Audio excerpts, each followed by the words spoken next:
Okay, good morning, everyone. Welcome to the final conference of the project REGROW, Recruiting the Young Generation Workforce. My name is Christian Wild. I'm project director at the Hanse-Parlament, the lead organization in this project.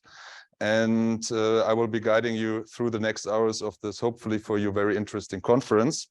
First of all, many thanks to our hosts, the Estonian Chamber of Commerce and Industry, for having us here today and for organizing this conference.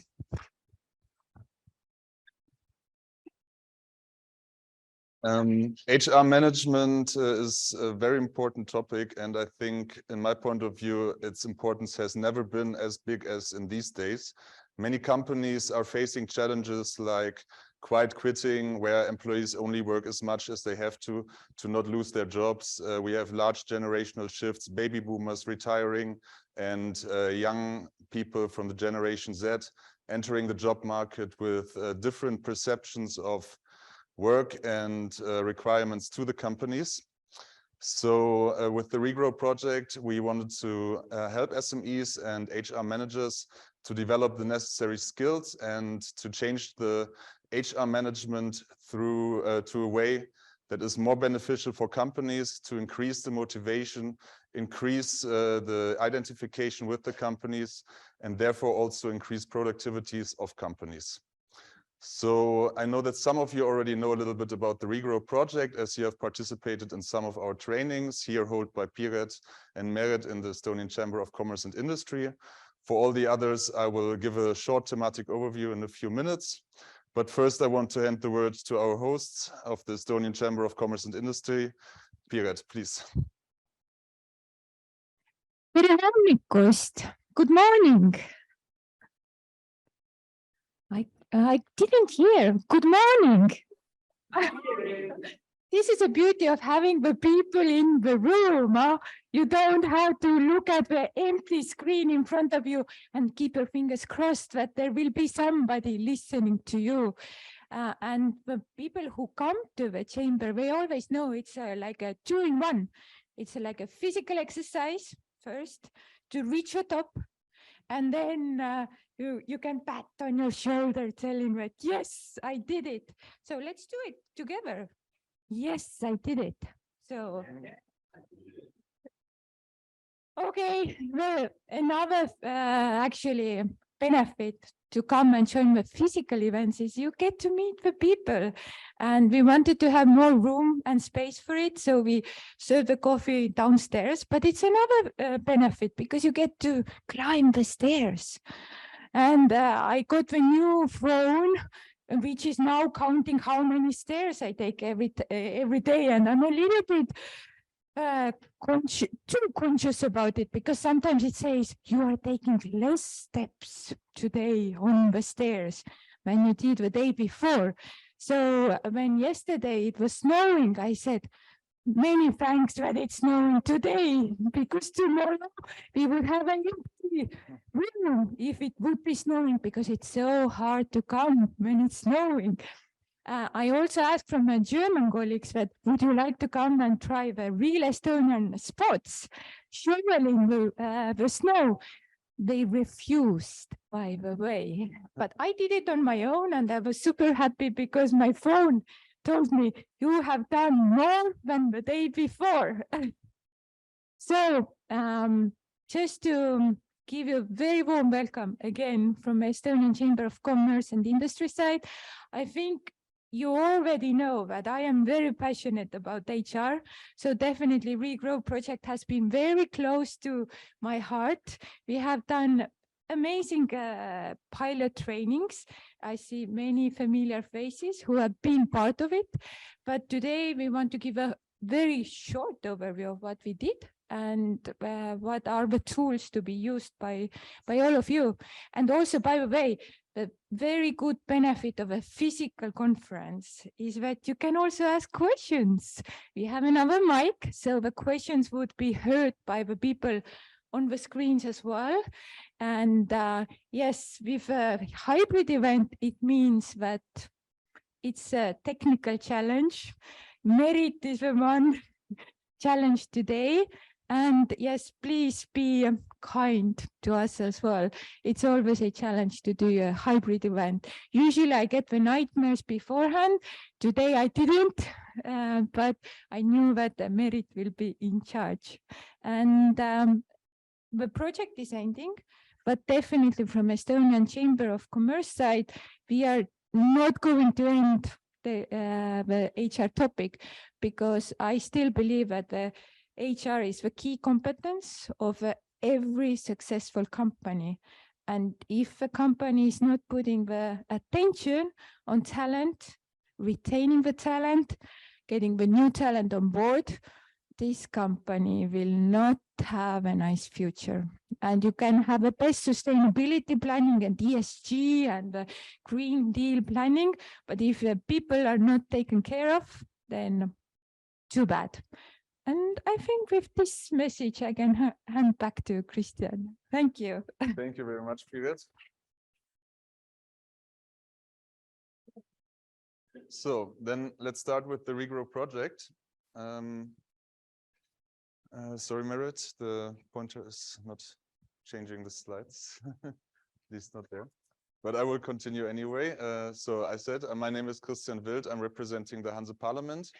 We are an association of 50 chambers of commerce, crafts, and other business support organization, and 24 universities working all around the Baltic Sea region mostly. And we try to build a bridge between, on the one hand, the business side with the chambers and business support organizations, and on the other hand, the universities, and therefore create a transfer of knowledge from both sides to the other side, and creating many different educational programs in the area of initial vocational education, further vocational education, but also higher education, and then later transferring these educational products through our network in the whole Baltic Sea region, with the overall goal to promote small and medium-sized companies. So for the REGROW project, we identified different problems why we wrote this application and handed in this application to the European Union. First of all, there is a major shortage of young skilled workers, especially in SMEs. This is a big threat to all of us here in Europe, because we need well-trained young people to take over jobs from the baby boomers that are retiring, and to successfully design and accomplish a transformation to a more sustainable future here in Europe. Also, many SMEs have problems integrating the junior staff properly in their companies, and building up relationships based on mutual satisfaction, because the young generation in many aspects is very, very different to how baby boomers or older people were working in their companies. So also many SMEs have to do some catching up in the design of their HR management system. Here I'm talking mostly about very small companies, micro SMEs that have maybe less than 10 employees. So often they don't have a position only for HR managers, and the topic of HR management is just falling under the table. The only thing that is relevant is often that the salaries are paid in due time, but there is no strategy, and many interesting aspects about HR management are not accomplished in these very small companies. That was also one challenge. And also the working life is getting longer and longer. People are retiring later. In the last 10-15 years, only in Germany, the real retirement age of people went up by almost 3 years, and this is a process that is going to continue.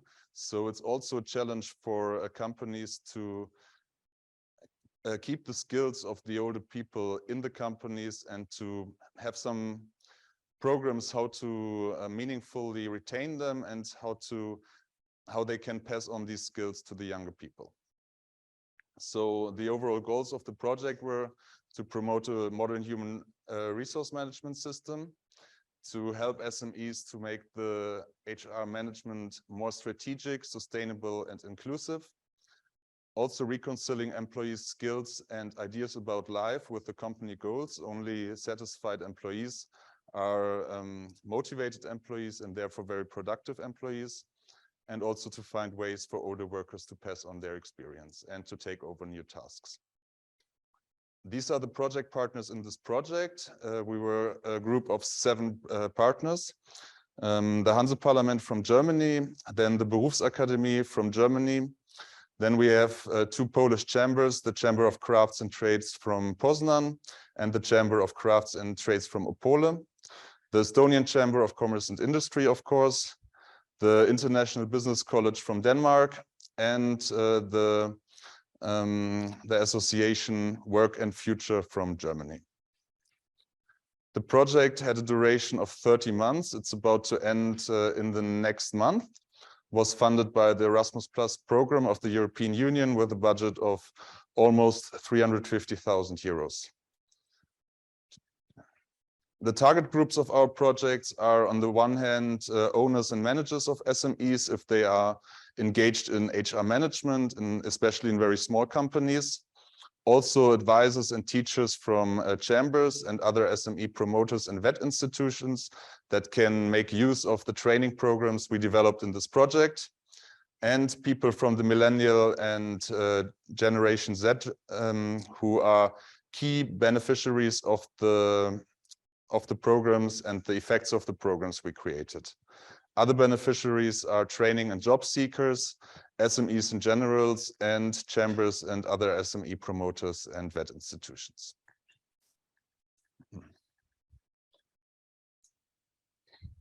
So in total, we developed 6 different outputs in this project. And all these outputs, as the project was financed by the European Union, are of course free of use for everyone. If you're interested in the outputs, you can contact either me or Piret from the Estonian Chamber of Commerce and Industry, and we are happy to share these outputs with you free of charge, of course. Later on during this conference, you will get a more detailed idea of the different outputs. We developed a best practice and digitization concept to support personal management and SMEs. We developed a toolbox for the determination of personal competences and conceptions of life, and included a comparison with company goals so that companies can make a better decision of finding the right employees for their company and for the job they are offering. We developed a train the trainer program for business support organizations, so they get the skills to later offer trainings in the different training programs.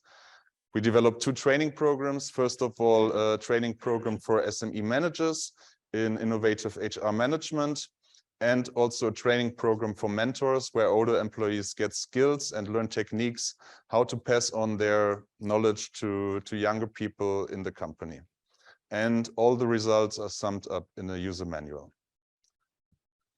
So thank you for your attention. Enjoy the conference. And now I want to hand over the word to Professor Dr. Uwe Schaumann from the Berufsakademie from Hamburg. We also included a study, first a study about the perceptions of the Generation Z. And Mr. Schaumann will present the results of the latest research to you. Thank you.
Now it's a lot better. Oh, okay. I didn't change anything. Okay. Where I am, yes, 80% of the companies train apprentices. And that's what we expect, because in Germany, especially the small and medium enterprises are responsible for trainee and for apprentices. And that what we expect, that in project partner countries, we had the same system. And one, I know it's a little bit too many information in this slide, but you can see that especially this focus, personal recruitment, over 50% is a particular focus of HRM, and we ask the different groups of the small and medium enterprises. And you can see, I think 50% of the owner and manager and HR manager or personal officers are responsible for a lot of different tasks. We divided if we talk about HR management. And what we see is and this was a very interesting result. And what we see and we talk about was that the survey in the REGROW project shows especially the task of recruitment. It's a very important task. It's one of the most important tasks. You can see it here, of human resource management, for which the owner and HRM experts are responsible. And which reference to Germany and very likely many partners countries of the project, we see that two population groups are the most interesting groups for the recruitment activities of companies. And you know, it's always the generation Z and the generation Y. You see the lifetime from this generation.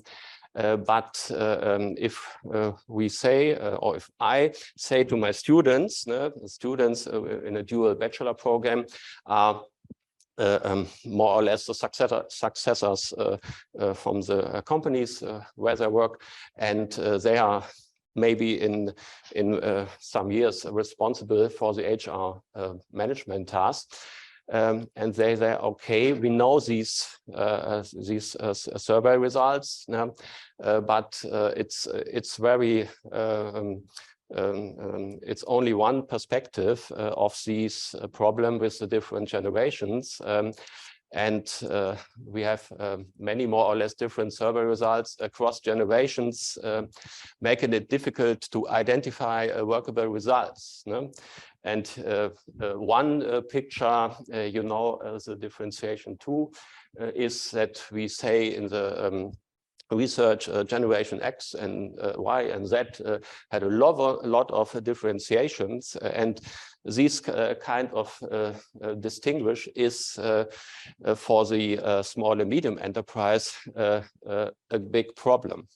Because some of my students and some of other partners we work with in Hamburg say, okay, Mr. Schaumann, you say a lot of difference, and I have to fulfill the different requirements if I want to motivate my different employees. And that's a very old question for the HR management. How can I motivate the employees to go the last mile, to work more than 100%, and all these examples? And now you say, as a researcher in the project, it's very difficult because you have to fulfill the requirements of the generation X, and parallel you have to fulfill the requirements of the generation Y, and in addition to that you have to fulfill the requirements of the generation Z. And all the different groups are very differentiated from the other groups, but in my company I have all people in one group. and what can I do, and is it correct? And the other discussion was that they said, but I don't agree with that result, because we see in our company that we have a good connection between the different groups, and they work together in a very good way, and it's not a problem. And this is always a differentiation where a lot of consultants and other groups say you have to learn how you can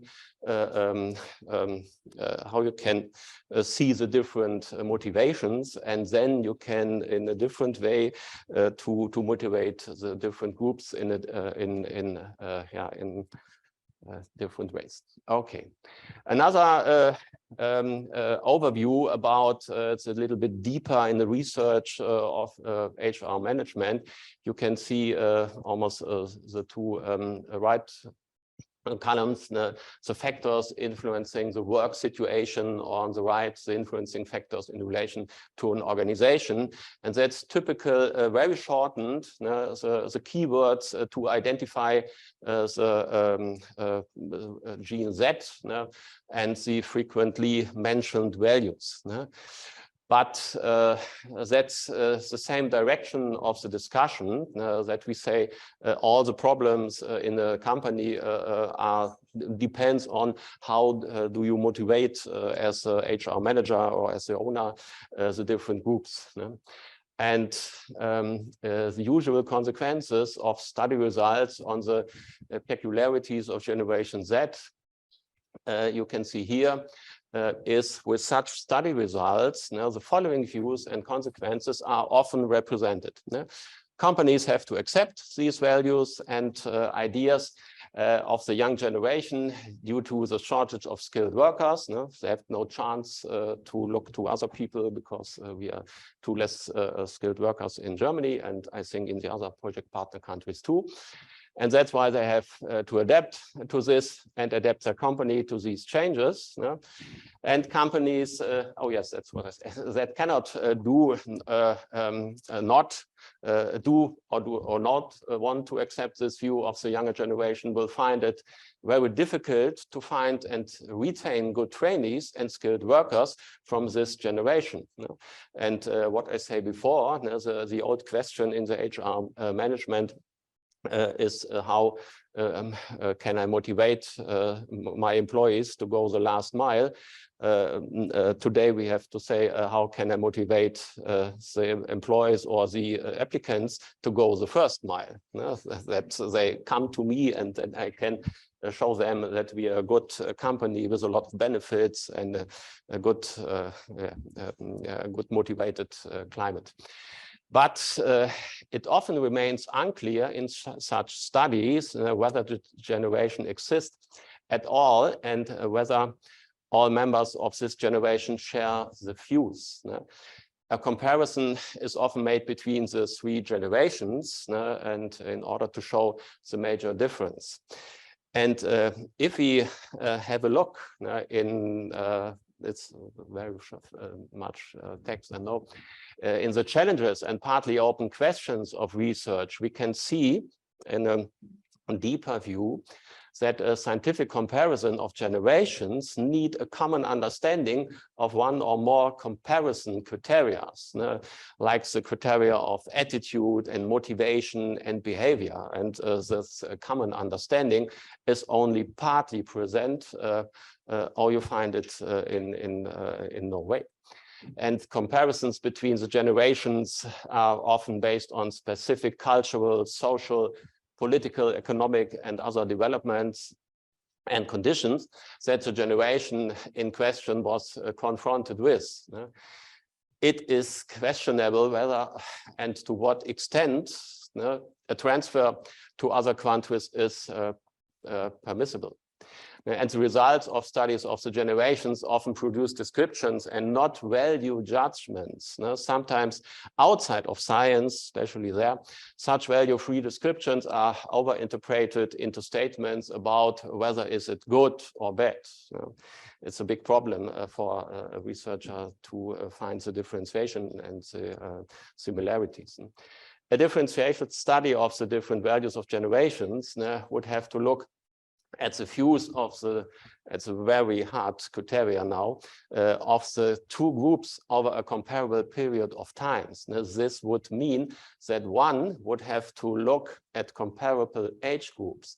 And the key question is, and the most of the studies don't answer this, what values do today's 14 up to 27 years olds have compared to the previous 14 up to 27 years old? And to answer this question, the necessary data are usually not available. And that's why we can say in a deeper view to these surveys and a lot of results, it's not so clear as we see it in a lot of publications and discussions in the practice. And that's why I have look for some results from well-founded studies about the similarities and differences between the generation X, Y, and Z. And as you can see, the 3 bars maybe, and for 1 or 2, it's a little bit too long, I know, answers. You can see here that the most of the results are very close together between the different generations. Have good friends, close relationships with other people is always one of the most important value for all generations.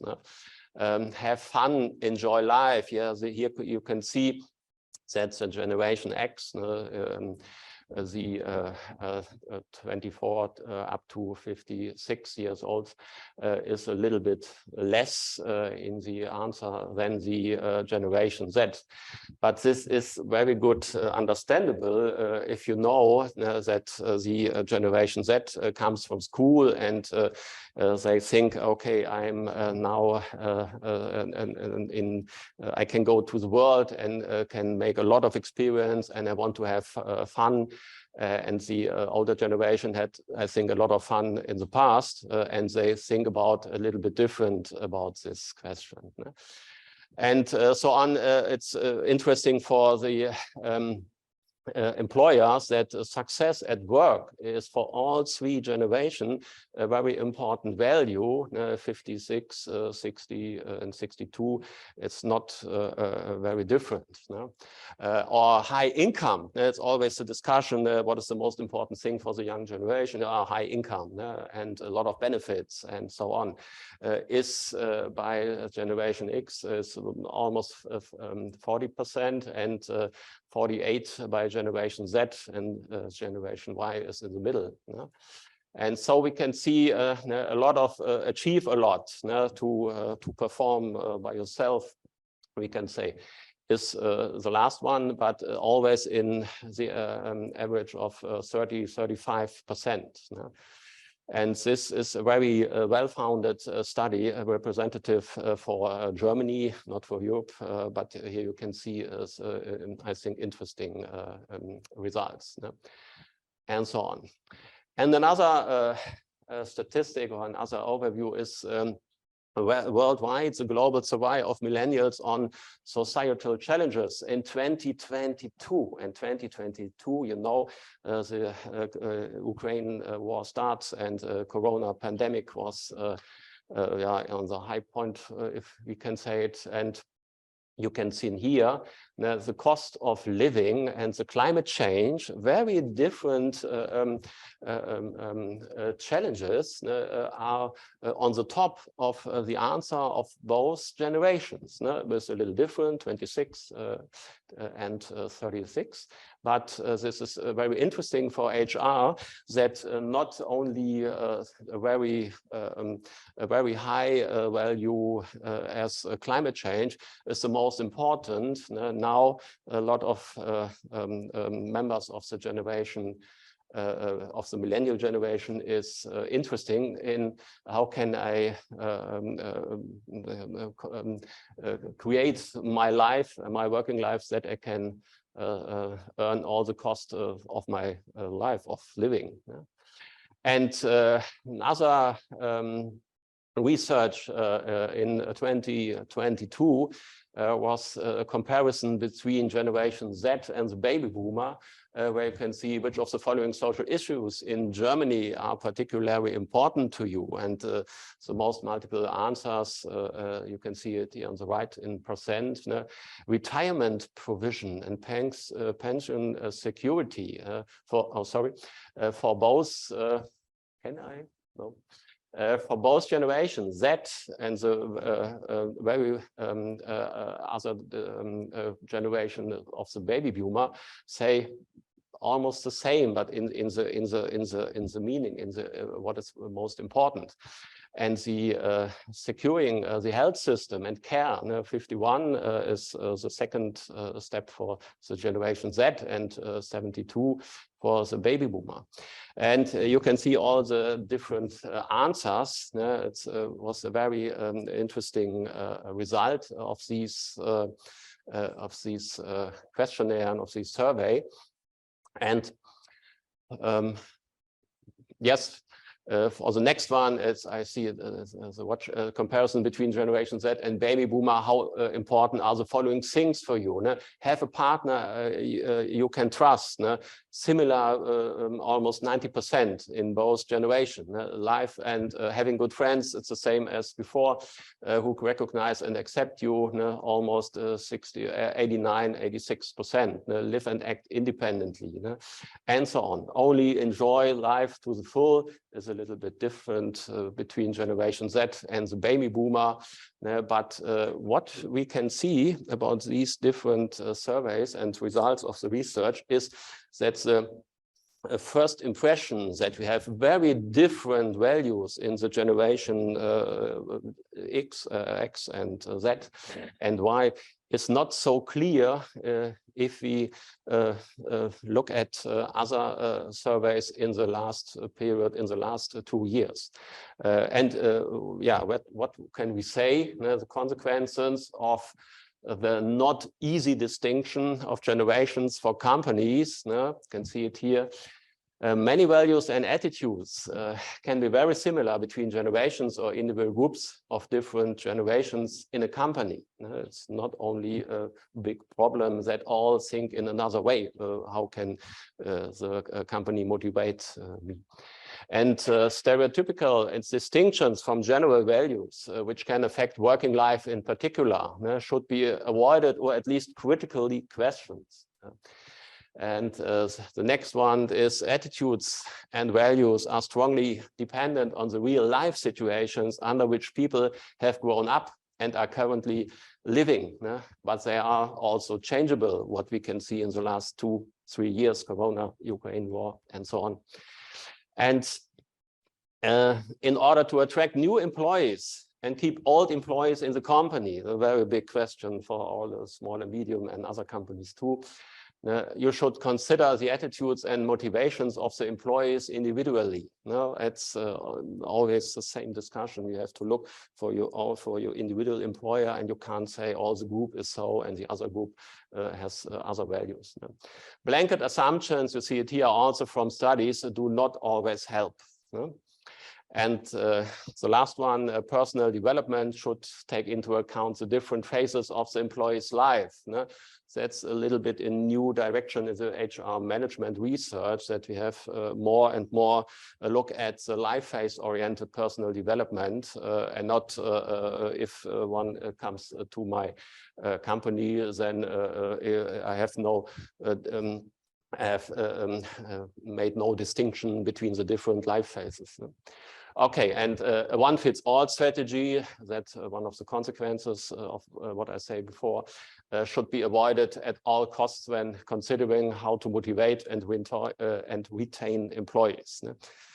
Yeah, that's what I want to say, that we as researcher and maybe as a small and medium enterprise owner or HR manager have to look more in a detailed way to the question, how can I motivate, how can I recruit, how can I bind the employees to my company. And the first distinction, it's always difficult because there are a lot of different generations with different values. is not correct or not the own answer we can give. Okay, many thanks for your attention. Thank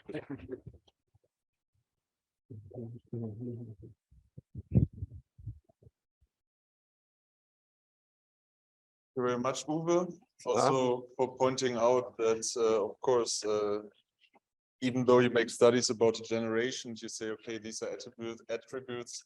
The individuals are often still individuals and have their own perceptions. So this was also a very important factor for us to design the HR management concept.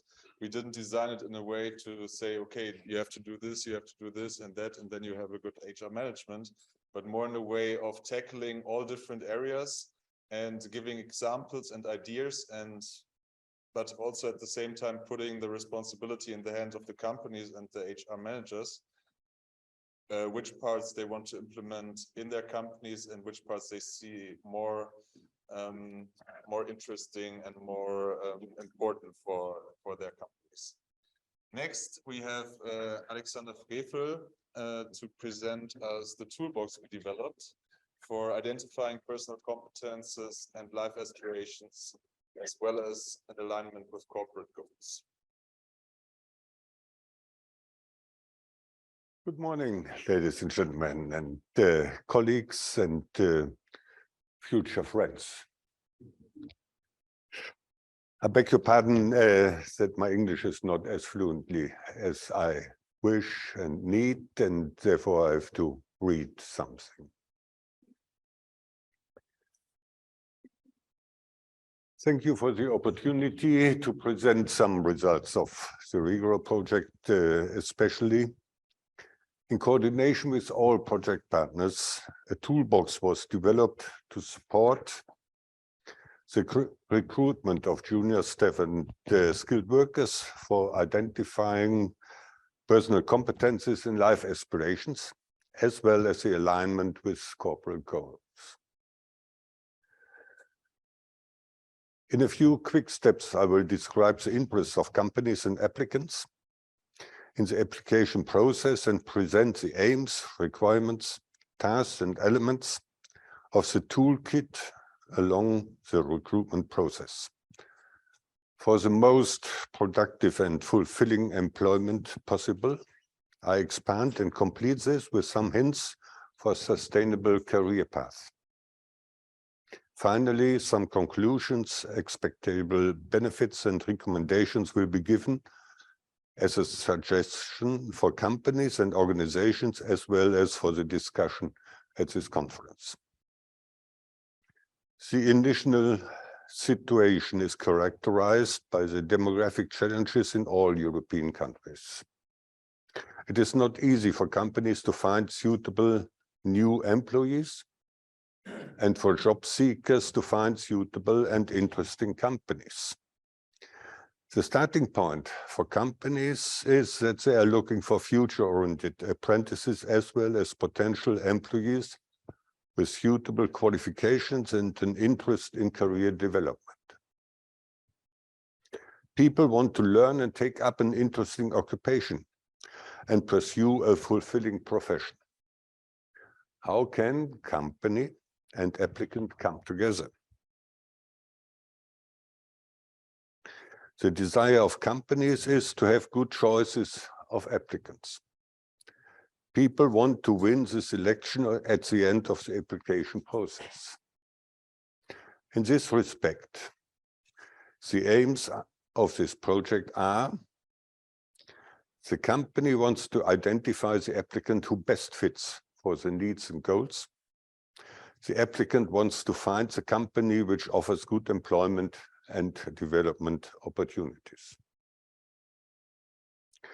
Prerequisites and subject of the recruitment process are, on the one hand, a meaningful and enthusiastic job advertisement, which should arouse interest, generate a desire for employment, highlight special features of the company and the job, point out personal development perspectives, describe formal aspects, such as qualification needs, places of work, working hours, holidays, remuneration, and additional bonuses, and outline offers for health promotion, career development prospects, and work-life balance.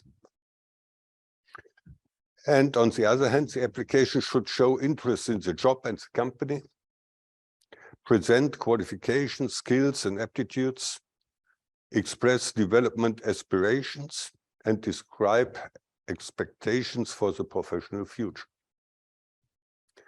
From this, the constellation and knowing the difficulties and challenges of making the selection process as efficient and goal-oriented as possible, the idea arose to support both sides involved in the application process in order to obtain sufficient information in such a way that the requirements and offers can be compared with each other regarding a possible fit. The project thus had the task of developing a toolbox that supports companies in the recruitment process of trainees as well as skilled workers or managers to identify personal competences and conceptions of life and the alignment with companies' expectations. The tools should provide all relevant information from both sides on the basis of comparable topics and meet the following requirements. Not too extensive, easy to use and instructive, suitable for SMEs, applicable in all sectors, and functional in both analog and digital form. The toolbox contains two instruments for self-assessment or self-disclosure of the applicant and of the company through written or electronic questionnaires, and for two follow-up activities. In the third step, the results, aspects can be checked for similarities and differences, and the final selection is made in the personal interview. The essential elements of the questionnaires are listed here. This does not need to be read. Just to show the structure of the questionnaires, here's an extract using the example of personal skills. In the third phase, the company compares the applicant's answers with its own requirements. If possible, concrete selection criteria should be defined before phase 3 to enable a pre-selection. The interviews must be prepared. Completing the recruitment process means in a personal interview, the company and the person not only compare competences and interests and discuss the provisions of the employment contract. The most important aspect is the feeling that the emotional chemistry is right. Dopamine, as a neurotransmitter for well-being, is released in the participants. And both sides have the impression that it could be a good fit between the people. After the interview has been conducted, the employment contract is concluded or not. However, hiring is not the end of the process. Of course, the beginning of the process of the longest possible employment that satisfies both sides, because the company wants the person to remain employed healthy, motivated and productive as long as possible, and the person wants to remain as healthy as possible, be valued, and have their performance and competence recognized. Both sides have to do something for this. Personal development over all phases of the career contains as essential cornerstones professional induction up to a sufficient level of routine and aspects of company socialization, enabling professional career steps horizontally with job rotation and job enlargement, diagonally with job enrichment, and vertically advancement with management responsibilities. Maintaining the ability to work in the areas of health, competence, and values through work that is performable, harmless, and conducive to learning. And by designing relief of burdens when required for health reasons or different stages of life. Some conclusions and benefits of the project and of the toolbox. The recruitment process is simplified and enhanced by the approach and the comparable questionnaires. The toolbox offers a systematic approach that ensures success. The questionnaires can be adapted to specific needs and open up choices for different recruitment processes. The tests have proven the comprehensibility and usability of the instruments. Possible and desirable side effects are that existing employees can be actively involved in the process, and thus appreciation and loyalty can be strengthened. Participation possibilities exist, for example, by describing the requirements for future colleagues, as well as by promoting the company through contributions on the website, for example, interview text, podcast, or video production. That is the greatest advantage that a successful career path from vocational training to retirement is a win-win situation for both sides. I finally want to make 3 recommendations. In the calls for application, note that stereotypes and prejudices regarding age, gender, cultural background, etc., should not have any influence on a discriminatory pre-selection. What is essentially recommended is a really good, meaningful, and positively oriented risk assessment that is age and aging appropriate and gender sensitive, and takes into account the individual needs in different occupational and life phases in order to keep workability and well-being at a high level, so that experience and competences remain in the company. Human resource development and retention are sustainable investments because all illnesses and undesirable fluctuations due to inadequate working conditions or poor leadership cost more than investments in good work. I hope that all of you have fun and enjoy life and today's conference. I wish you the best of success on the path of effective recruitment and shaping healthy careers. Thank you for your attention.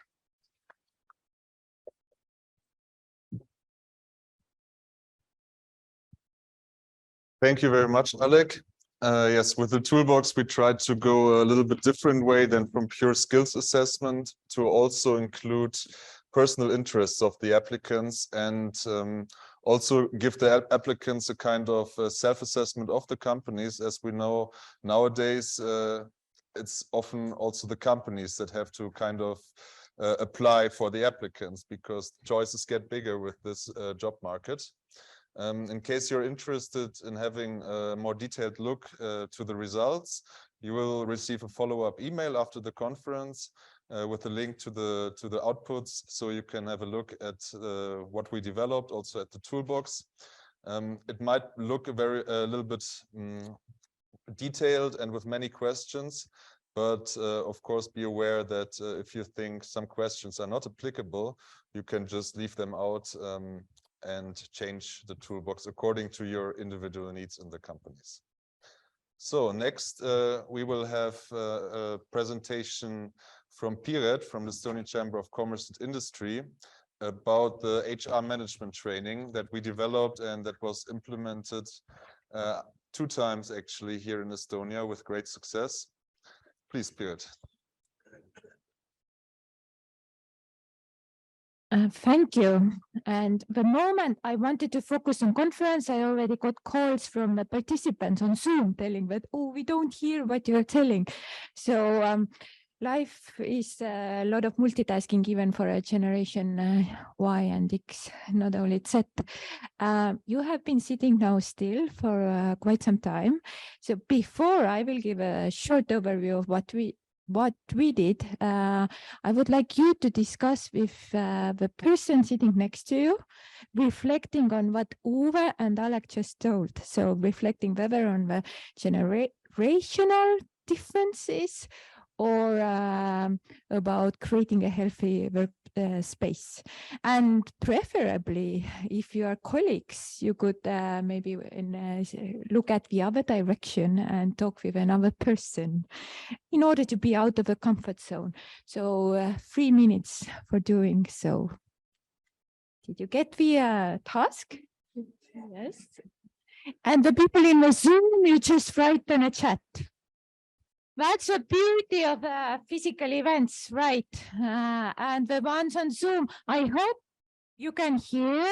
Let's check, because Palmi was writing that I cannot hear. And then somebody was writing that it's too great to hear. Now, yes, we can hear, luckily. So does anybody want to share what they discussed, or because I saw so many vivid discussions that I didn't want to interrupt you and gave you some extra time.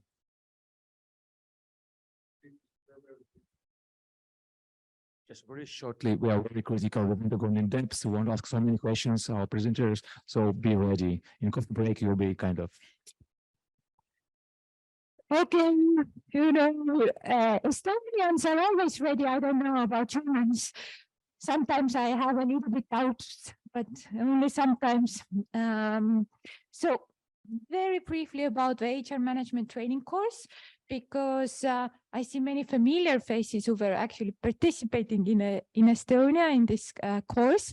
This course, the primary target group, we always have to focus on the primary target group, was the company people who don't have the extensive HR background. Because the ones who have extensive HR background, they may not learn too much from this course. And this was also one of the learnings what we had, but I'm already skipping what I wanted to share beforehand. So what we did, also what we learned, and what we plan to do next, and how you can benefit. These are the 3 things we want to reflect on. And who am I? Why I'm standing in front of you? Because I'm not the HR manager, by the way. And I was reminded by a cooperation partner that you have never been an HR manager in your life.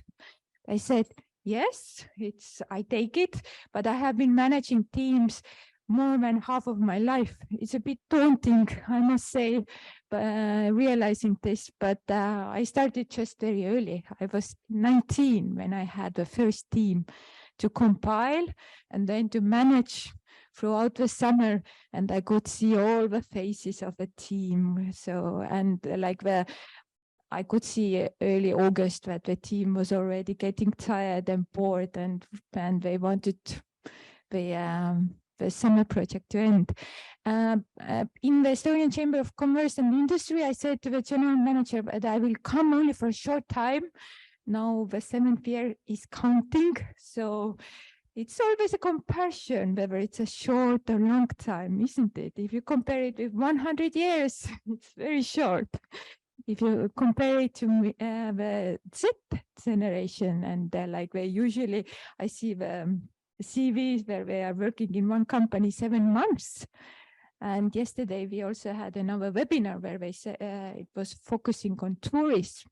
They said that the millennials, they want to travel at least 35 days per year, and they are willing to spend $5,000 on it. Then my question was, where do they get the money? Because they don't want to work.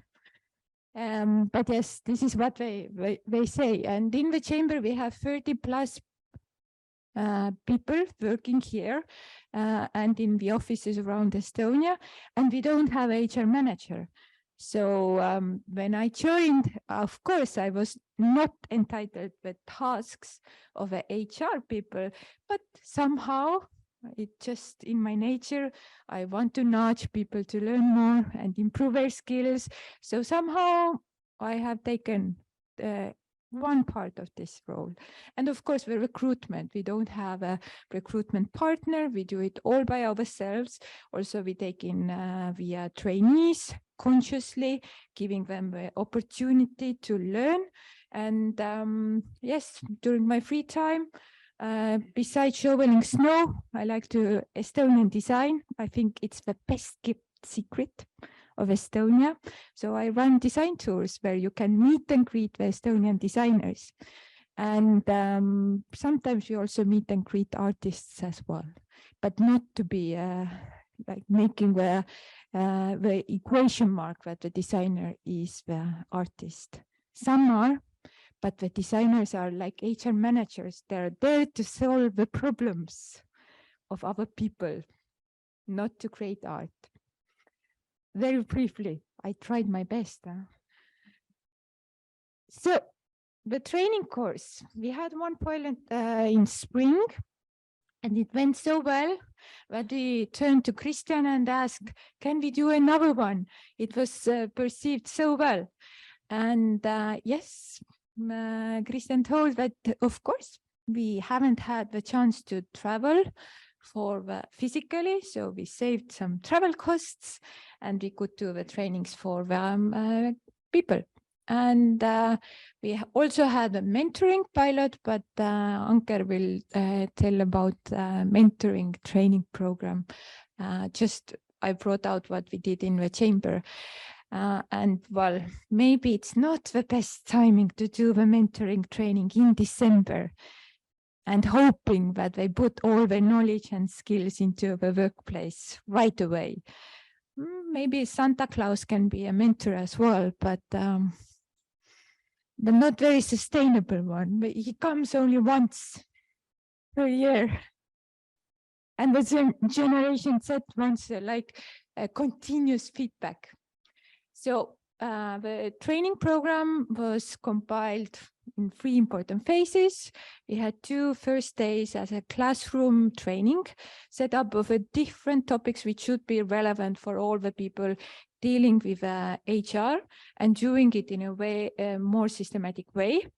And then it came to many as a surprise that, oh, I have to do something after the training.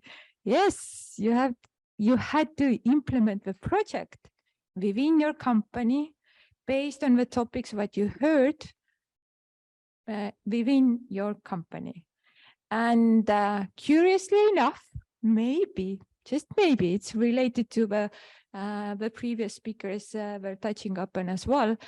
Lots of in-house projects were focusing on onboarding and recruitment, making them more systematic.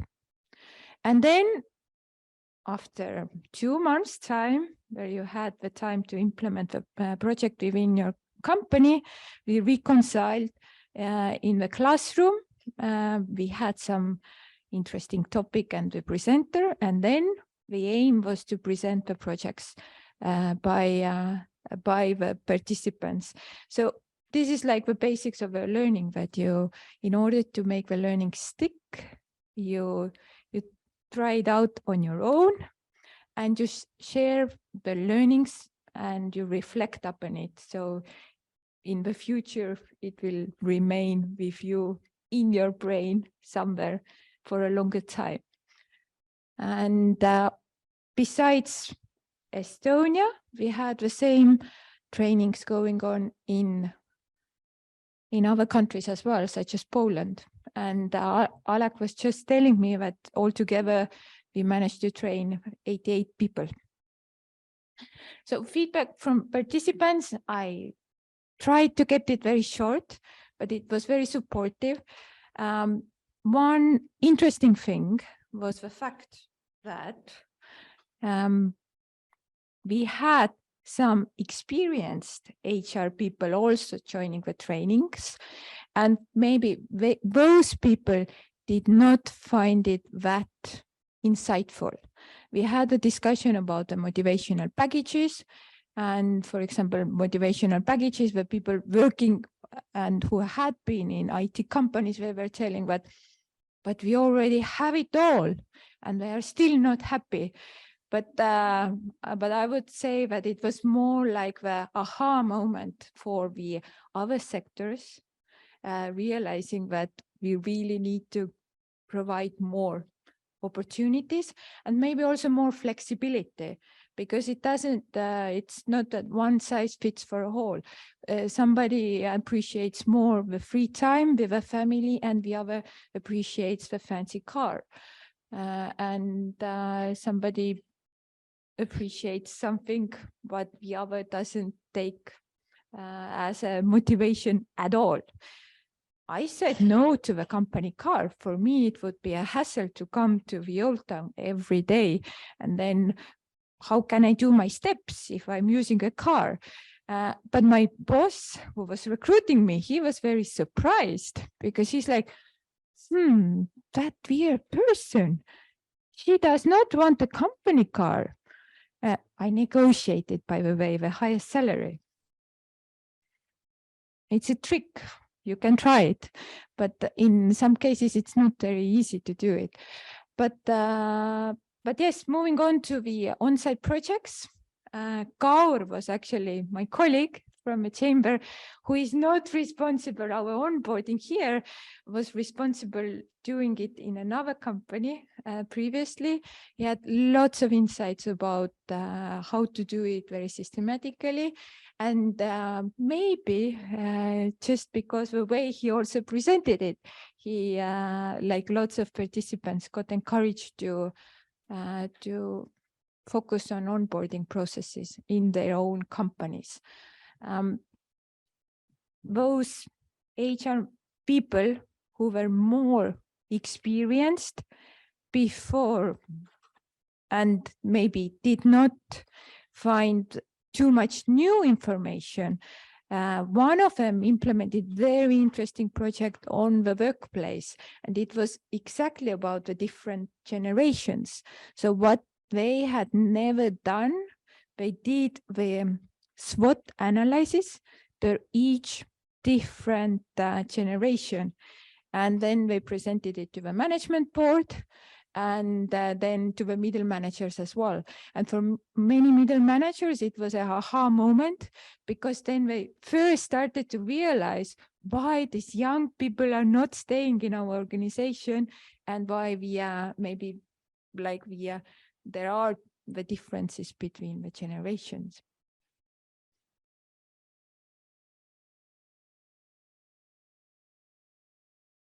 And yes, here it's just the slide reminding us all that whenever we want the learning to stick and to be beneficial, we should be always putting some self-reflection time into it. And I think this is the reason also why many big conferences are failing, because they just don't do it. And HR people are the ones responsible for the learning within the organizations. And it's very well said beforehand by many HR managers, but and also teachers, that it doesn't matter whether you are coordinating the learning process or you are not. The learning takes place anyhow. Just when you are coordinating it, you set the tone, what kind of learning you appreciate. And if you are not coordinating it, it may not end up doing a good benefit for your organization and organizational culture. And the learnings, what did we learn as a chamber? you cannot fight the human nature. When we had a pilot in spring, guess what? Third training day, free of charge. And there was a sun out and 20 degrees. You don't want to know how many people showed up to the room. But I can say the ones who did, they had a very insightful discussion, and they had a very personal presentation by Kersti from employer branding and about employer branding. Lesson number 2, you cannot fight the weather. So on a piloton we hope to do in autumn, we knew that the weather is working for our favor. We had a snowstorm, Birgit. And we did it in hybrid version because really the people wanted to come and they wrote us in the morning, I really wanted to come and hear and share what I did in my company. And I want to also listen what others did. But I cannot get out from my house because the snow is like this. So we did it hybrid way. And yes, luckily yesterday it was snowing, not today. And lesson number 3, you can't ignore the burning topics. When we were setting up this training program, we did not have Ukrainian war. We did not have even the pandemic. It was slowly coming. But of course, like how those things have affected the mental health of many, many people working in our organizations is tremendous. And maybe the one thing what really the pandemic has helped us, or what we discuss a lot, is that at least the mental health problems are not stigmatized, or not stigmatized as much. And we didn't include the mental health topic at all in the beginning. To the curricula. The other topic what we did not include in the beginning was also the diversity, because Estonia is so diverse. You can see it. Especially when you, for example, go to for a trip to Berlin or to Brussels or to many, many other destinations.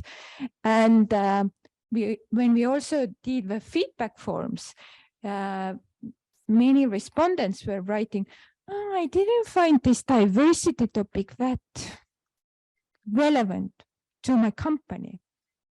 But when they came back on the reflection day, on the 3rd day, many of them said, but you know, I got the female tractorist candidate and the truck driver candidate who was female, and my male boss was telling, we don't take female to the position.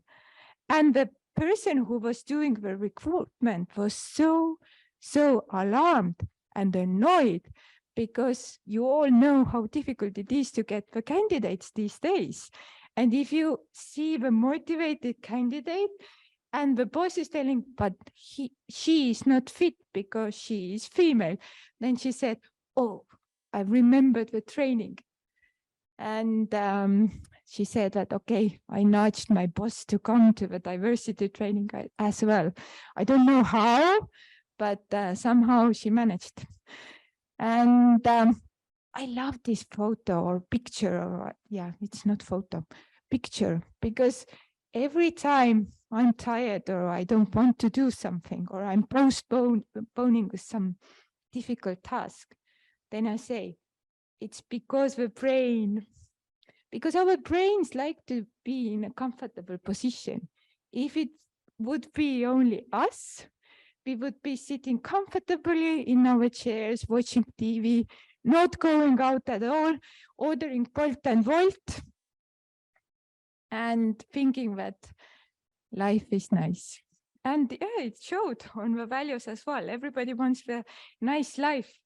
But in order to keep growing and keep developing, I think we need to nudge our brains to get out from a couch and try out new things. And if we see our employees in the same position, then you should nudge them as well. How? This is already another question.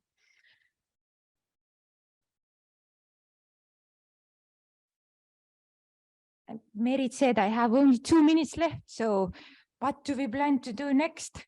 And how can you benefit? We actually plan to keep on doing the pilot trainings. So we cannot call them pilots anymore, I suppose, because we already tested and they worked and they had a content, but we will go to Tartu. So people on the screens from Tartu, greetings. It's still the best city for best ideas. Too bad I don't get to go there too often. Maybe that's why my best ideas are draining out. But I go to other cities instead. And the same goes for the other partners. They keep on doing the projects and training the people on HR issues. Any questions or clarifications? We have a coffee break coming up as well, so you can ask during the coffee break as well. Thank you.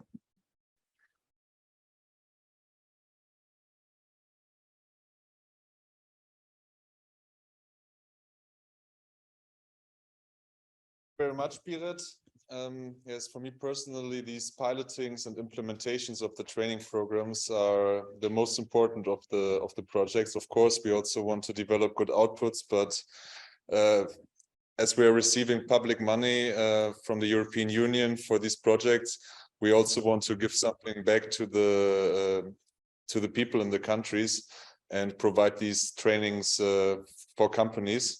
So I was very, very happy when Piret asked me if she can do a second piloting of this training. And I'm very happy to hear that not only Piret, but only other partners and also partners outside this project are continuing providing trainings after this project ends. So now we have a presentation from Karin Krusk from the company Multipier. And she will hold the presentation online about a platform for finding suitable training partners.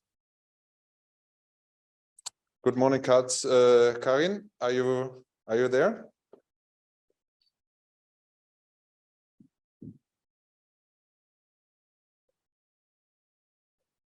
Can you hear me now? Yes, now we can hear you. Okay, thank you. Hello, everybody. I'm Karin. I'm from Multipier. And first of all, I would like to say thank you for the host of the conference inviting me and providing me the stage. And secondly, my deepest apologies that I cannot be there today physically as was planned, actually, to share the energy with you and my thoughts in the same room. But as they say, we make plans and God loves and life happens. So this is the case with me also. But nevertheless, I'm here to talk about today how to find suitable external development expert for your company. And I really hope you have enjoyed so far the conference, and I hope you find some valuable information from my presentation also. So little bit about my company that I'm representing. It's a startup company. We have established already 2 years ago from first thoughts in the beginning and now in the pilots. And the main thing we are doing is to helping companies to find suitable external development experts. But just before going to this valuable information, how to find them, then I would share the thoughts why we are doing this, why we are seeing that people development and learning is important topic at the moment, or not at the moment only, but I would say that every day, all through history. Some statistics that researchers have shown that 1 in 5 are planning to change their employer in the next year. So it's a quite frightening number for me as an employer to see. And I know that there are many HR managers in the public here and listening. So Everybody know how hard it is to find a good employee for your company who is matching with your values, who is good, hardworking employee. And every time they leave, it means approximately cost of 4,000 euros for company to find a new one, to replace the task in between. The research show also that 87% of new generation millennials have said that one key indicator to keep them happy and satisfied with current employer is if they have possibility to professionally grow on their workplace. And if we take in comparison that average training cost per employee yearly is around 500 euros, it seems like a reasonable price to pay, in my opinion, but not according to all the companies. So the problem started from myself that we're solving that. I had more than 15 years corporate career already, and I've always had quite rich training budget for myself provided by the employers, but I never used it fully. Why? Because it was such a hassle for me. I had my daily job tasks to do. First of all, how to find a suitable training provider. It takes time to look them from Google, to map them. Who are the service providers at all? Who are the best ones? Who are not so good ones, in my opinion, but I don't know. So taking the background search, so it can take up to a week. And I don't have such time. And then I have all the candidates on the table, but how to choose who is the best one for me, who matches with my criteria, with my company profile, with my job description. So it was such a hassle and time consuming for me. So I never used my training budget actually. But as a result, nevertheless, I had the money to spend. I felt like my employer never supported me in that, despite the fact that I had the money, because I had to do the job on my own.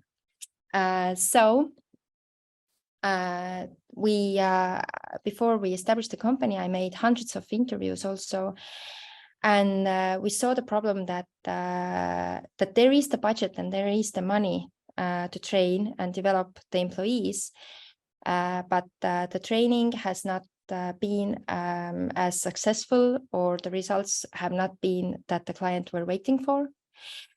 The process is too time consuming and hassle for the companies and for the employees.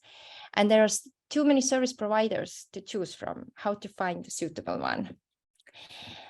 So our company's vision is actually that there are no bad clients or companies or professional training providers. There can be only mismatched partners in this development journey. And so we have developed a model that helps companies to deliver, despite the size of the company, you don't need to have much money to invest in the searching and mapping. But all the companies are able to provide to their employees learning and development journey, which is enjoyable. So how we do it? First of all, we create the organization profile, the activity field where they're active, size of employees, whatever is actually like their personality. And at the same time, we are creating professional profile of the development experts also. We map the needs and criteria of the organization when they have a search for learning possibilities, like the price, the language. Do you want to be the online training? And we map them with the development experts' possibilities then. So as a result, the company in 10 minutes time investment can have already pre-matched development expert offers on the table.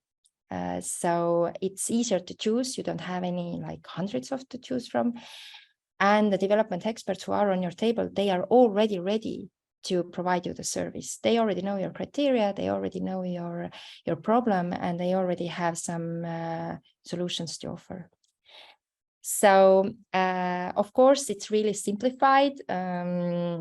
Look up how we do this matching and help the companies to find the development experts they actually need and is beneficial for them, and hopefully get, as so far had got the results as they wanted. But we truly believe in employees' development and the importance of that. So I hope that the companies see the value and see that their company will be more successful if their employees are successful and happy, and they can get down the rotation of the employees also. So this is about it about my presentation today, and once again, I'm so sorry I cannot be there to see your faces, to your reactions, to read your minds, but hopefully next time. And if you have any questions, feel free to contact me anytime. So thank you.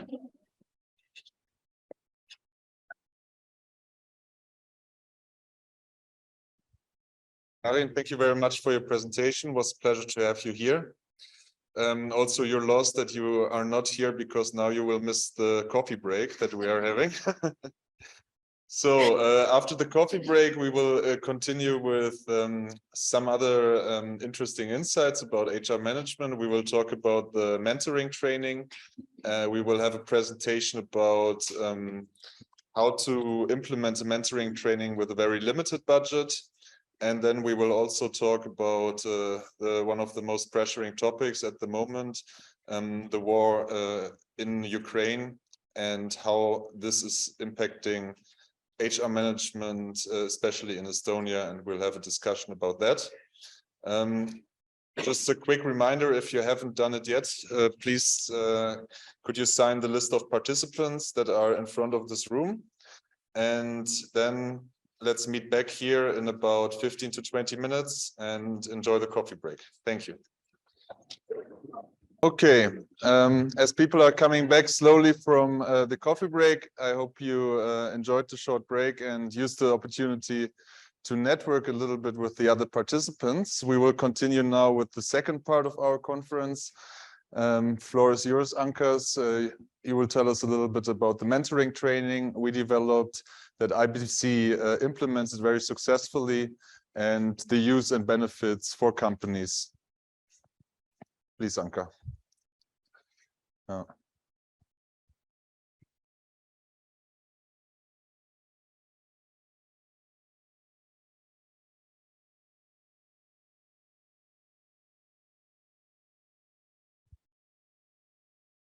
Hello. Hello, I'm Anka. I'm coming from Denmark and from IBC, the International Business College in Kolding. It's the middle of the Denmark, and we have our area is the southern Denmark, where we have 4 colleges joining together, and I work on the newest one. Then we call it the innovation fabric, because it's laying in an old painting fabric we are working, and it's still like it's built in 76, and but we are now we are educating lots of business people in this fabric now, and Perry and the others have been there. It's not like a fabric you think. It's a school. And there I have been for 5, 6 years now. And before that, I was in a big company in Denmark we call Co-op. It's a big company in Denmark where we have the detail. We are selling food for the Danish, and we have about a third of the market in Denmark. But now I am at IBC, and I'm a teacher there, and I'm a consultant at the IBC, and I work with the HR people that are coming in at my courses, and I have them like you have been through yes in Estonia, so little newcomers on the HR scene. We have that in Denmark too, and we have also doing the same things that Paris had done. We had done this in Denmark too. That we done it in June, and we find out that it was not the right time to parent. It was warm, but it was also at the end of the month. And in the end of the month, the HR people are doing much with the payment, and so it was difficult to have someone to come. And then we have in October to November, we had some training in the mentor training program, and that we have done. We do that in our place for the last 5-6 years. So it was not some new things for us to do a mentoring thing, but we tried to do it in the same way as we do in this program, to find out if we could find new skills to do this. And now I had to find out what is the how do I, this one, thank you. Now we have to see what is the benefits of this mentor training. And I asked the participant, so what do you think it's the benefits of coming to this mentoring? And they said at the company get some strategic development activities that supports both the organization and their visions, their goals, and their values. The mentor in a company is a person who had to tell these things to the new persons that come into the company in their onboarding program, and so they are talking about this, so they can get the culture in. And they had also to have some individual development and get the needs and wishes they had to come in. They also said that we can use mentoring to get the older people in our companies have been there more than 20 years.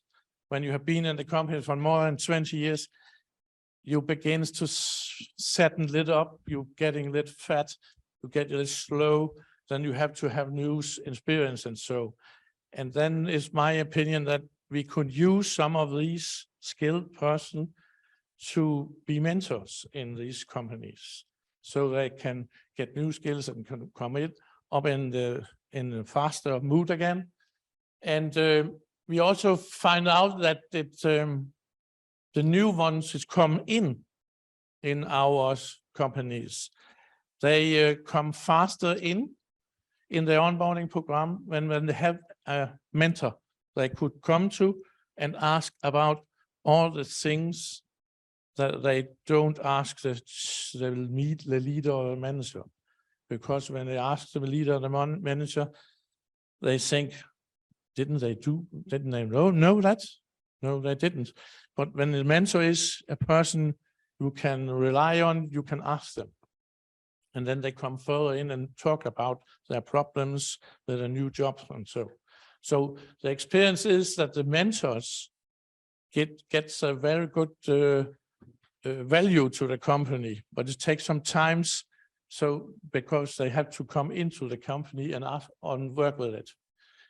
And better integrational flow, because we have young people and we have the old people, and the younger people come in now, they say, the old people, they are stubborn, they are using their ways and so. But when we have a mentor who's connecting these two sides, I think it's a better integration from the new ones and the older ones. And when one of the older ones is a mentor, then it's more likable to come to them. And there will also be a cultural dissemination. I think a mentor must be a person that are telling the new ones about the culture in the company. All the things that happened in the company last 50 years, 100 years, they did not know when they come in. No one tells them about it. But a mentor had the opportunity to say that and tell about these cultures that they are in the companies. That's what the company has as benefits. Then the mentors. they get also some benefits about to be a mentor. They learn new things, new skills, because and I say it's many of these I had to in our training programs are skilled persons, have been in their companies for 15, 20 years. And now they are saying they have to educate young people coming in, but they also say I have to educate myself. And they had choose to be a mentor in the company because they like the company and they don't like to go over to another company and start up another place. Their professional skills are strengths because they have to learn new things to be a mentor. It's not easy to be a person who has mentoring all the new persons that come in into the company. So they had also to go to school and learn some new things. They are good to, they are learning to share their knowledge and find out where in our company can I get some people so I can do the network with. So when I have to learn the new ones, and I don't know about this, I have to know how and who can I take and say, could you help me doing this here? Because this person do not know anything about this. So they have to have this network built up in the company. And also they get a career development. They also say that they can get some new experience, but they say also they can be the person who helps the young ones to come in and in their careers. Let's say that's the benefit for them. And then there's the cultural understanding. They also increased. Then we have, what did the jobs, the participants and in our courses, what's their typical jobs when they're coming at us? And I can say it's the same like in Estonia. The diversity isn't so good. It's 90% women. And how is the diversity there? Where's the men? But so it is. It's we cannot do that anything about that. And they are coming typically from these jobs, coming from job centers in the southern of Denmark, where they are working with getting people into new jobs. So they had to have some of these skills, and that we are integrating them with. They are training responsibilities in the companies, typical the new young people who have to start up. They are coming to say, you have the answer, you have to do this with them, and then say, I have to have some skills. Now I have to go to the mentor training. They are ordinary managers. Some managers say, I do not know enough about this, and I have to educate myself. Then they're coming and saying, I'm a manager, I'm a leader, but I do not know enough about connecting people. And so that's not my skills. I'm very good at economics and I'm very good by management, but that's it, the people to get them together, it's not so good. So we're talking lots about how we do that. Some of them are teachers. They had our education as teachers, but they only teachers in schools and they had not so business knowledge. And some of the teachers is coming out to the business as teachers and now are working in the HR, and they have to have some mentoring skills, and then they come to us. And then, of course, they are coming from human resource management. And typically they are coming, had been in the company in the economics areas, and then had got more and more, and suddenly they are HR people. But their skills are economics. So they have to have the other side of the HR when they are coming at us. That's the key things that we have found out the last 3, 4, 5 years in Denmark, why they are coming at us. Alex? Yes, I miss some person from the job floor. Some Persons from the job floor. I was on the workers as mentors. Yeah, the ordinary worker was coming not at the mentor training, they're coming on another course we have where we are side-by-side training, we are called in Denmark, where we have a person who is skilled in the production area. He is teaching them at the same time as they are working together. But it's not in the mentoring they're coming, that's more the HR ways and the not the production people, the blue collars. No. Thank you. Yeah. Yeah. Some more questions? We just Monday, Tuesday in this week, we have started the next mentoring course in Denmark, and they are coming 2 days, Monday, Tuesday, and they are back in a month. And at home they have to work with some of the things they have done on the 2 days, and then they're coming again, get 2 days, and they are going home again about a month, and then coming the last 2 days. In the same as a mentoring, we have the same as the HR, where we have done in this project. We have it in Denmark also, and we start up. We have 10 days where they are coming into our place, but also again 2 days home at work, 2 days home at work. And the new thing we have in our education in HR people basic program, that is that it's done on the computer. All education is going on the computer. They're coming typically 8 persons, and then they are sitting together and working on the computer. I'm not teaching them. The computer does. And all what they have to learn is there. And then every hour we have a discussion what they have learned in the group, so we can have some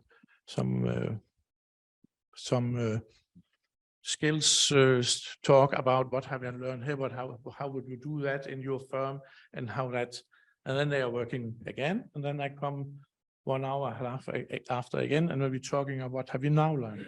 And 2 days, and then back to work, and then coming 2 days, about 14 days now after again, and 10 days all in.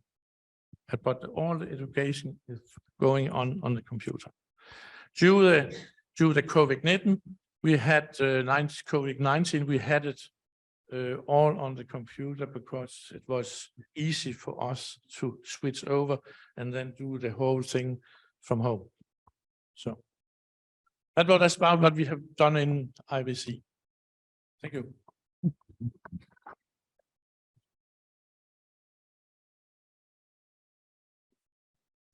Thank you very much, Anka.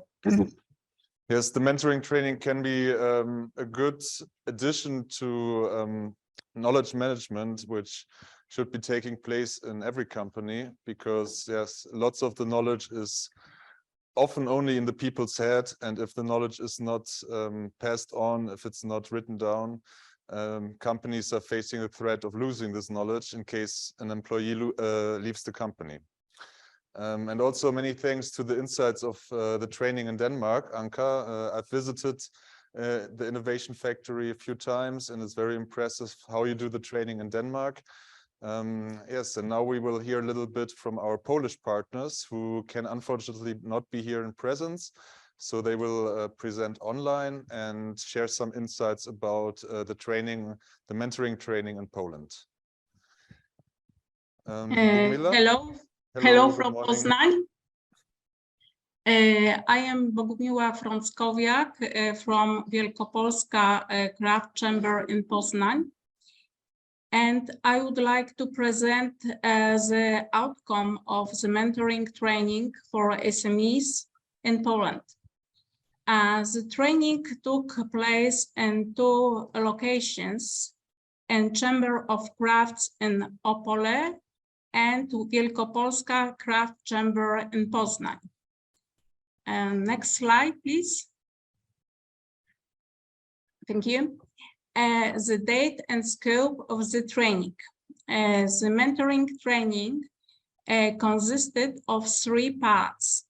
The first, which took place in October, 2 days, provided knowledge about the relevant areas of mentoring, introduction, perception, active listening, asking questions, coaching models, feedback, conflict management, and the most important, I think, communication, including communication with young generation, Generation Z.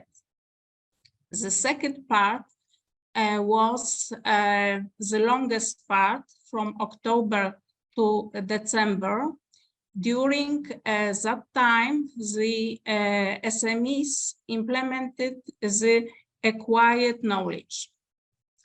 Moreover, the participants were provided with support in their workplaces. The last part took place in December and was a day of reflection, sharing experience, and good practice between participants. Next, please. Altogether, we had 34 participants from different companies: construction, carpentry, automotive, transport, food, bakery and confectionery, training, consulting, and IT, and also employees of guilds and craft chambers. Please, next. The implementation part in companies was not easy. The employees had many questions and doubts. For example, boss, do we have to implement this? The reality in Poland is different and it will not work for us, or this is only good for large companies. However, talks, explanation, and internal meetings help to convince the employees. Next, please. We have received a very good feedback from the participants. You can see the example from the bakery owner on the slide. And next, please. The representatives of construction industry praised the effects of the implementation of the Kaizen philosophy. An increase in the efficiency and engagement of employees has also been observed. One of the participants said that the employees were more motivated to work and determined to achieve the set goals at work. Another feedback started that thanks to the participation and the training, communication in the company was improved. The employees can see that they have a real impact on the functioning of the company. Please, next. Project conclusions. For example, one of the participants from consulting company said that participation in the project allowed him to improve the company's operation as well as to implement a new training offer for companies from the SME sector. Next, please. the participants highlighted the advantages of Kaizen philosophy and the importance of good communication within the company. Next, please.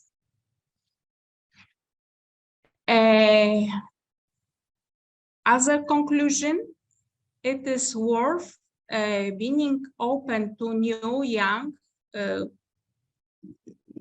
Generation Z employees who bring a fresh perspective on a given problem, proposing various alternatives, for example, to the current, perhaps ineffective management paths. The participants also said that the mentoring training is a very good solution, assuming that the mentor is a leader that sets an example for the employees. And also, it is important to develop a code of conduct and standards that will characterize communication and the company in order to avoid a misunderstanding between generations. Please, next. And what would we like to do in future? We would like to organize mentoring trainings. The trainings will take place in guilds in Opole and Wielkopolska Województwo. Next, please. And also, we would like to share the training materials with all interested craftsmen. So that's all. Thank you for your attention.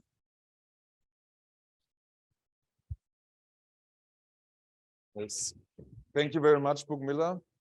Yes, for me as project director, this is always the biggest satisfaction if we receive such feedback from participants that the trainings we developed in the projects have good impact and help to better promote the small companies. And I know that the two chambers in Poland, in Poznan and Opole, are working a lot also with micro enterprises and a lot in the craft sector. And also in these sectors, a mentoring training can be very beneficial. So the next point on our agenda is a presentation by Palmi, who will present how HR management training is possible to implement with limited budget. And Palmi will join online. Good morning, Palmi. Can you hear us? Hi, everyone. Yes, I can hear you very well, finally. Do you see my screen? Yes, we can see your screen. The floor is yours. Okay, thank you. So it's always a good question how to do the HR trainings with limited budget. And before I start with the topic, I'm just speaking a few words about myself. So I have had the chance and luck of working in different companies in different sectors. I have been working in private sector in different fields and also in public sector. But unfortunately, or fortunately, how do you take it? I haven't had a training budget ever, this kind of budget that can be used for whatever trainings I would like to.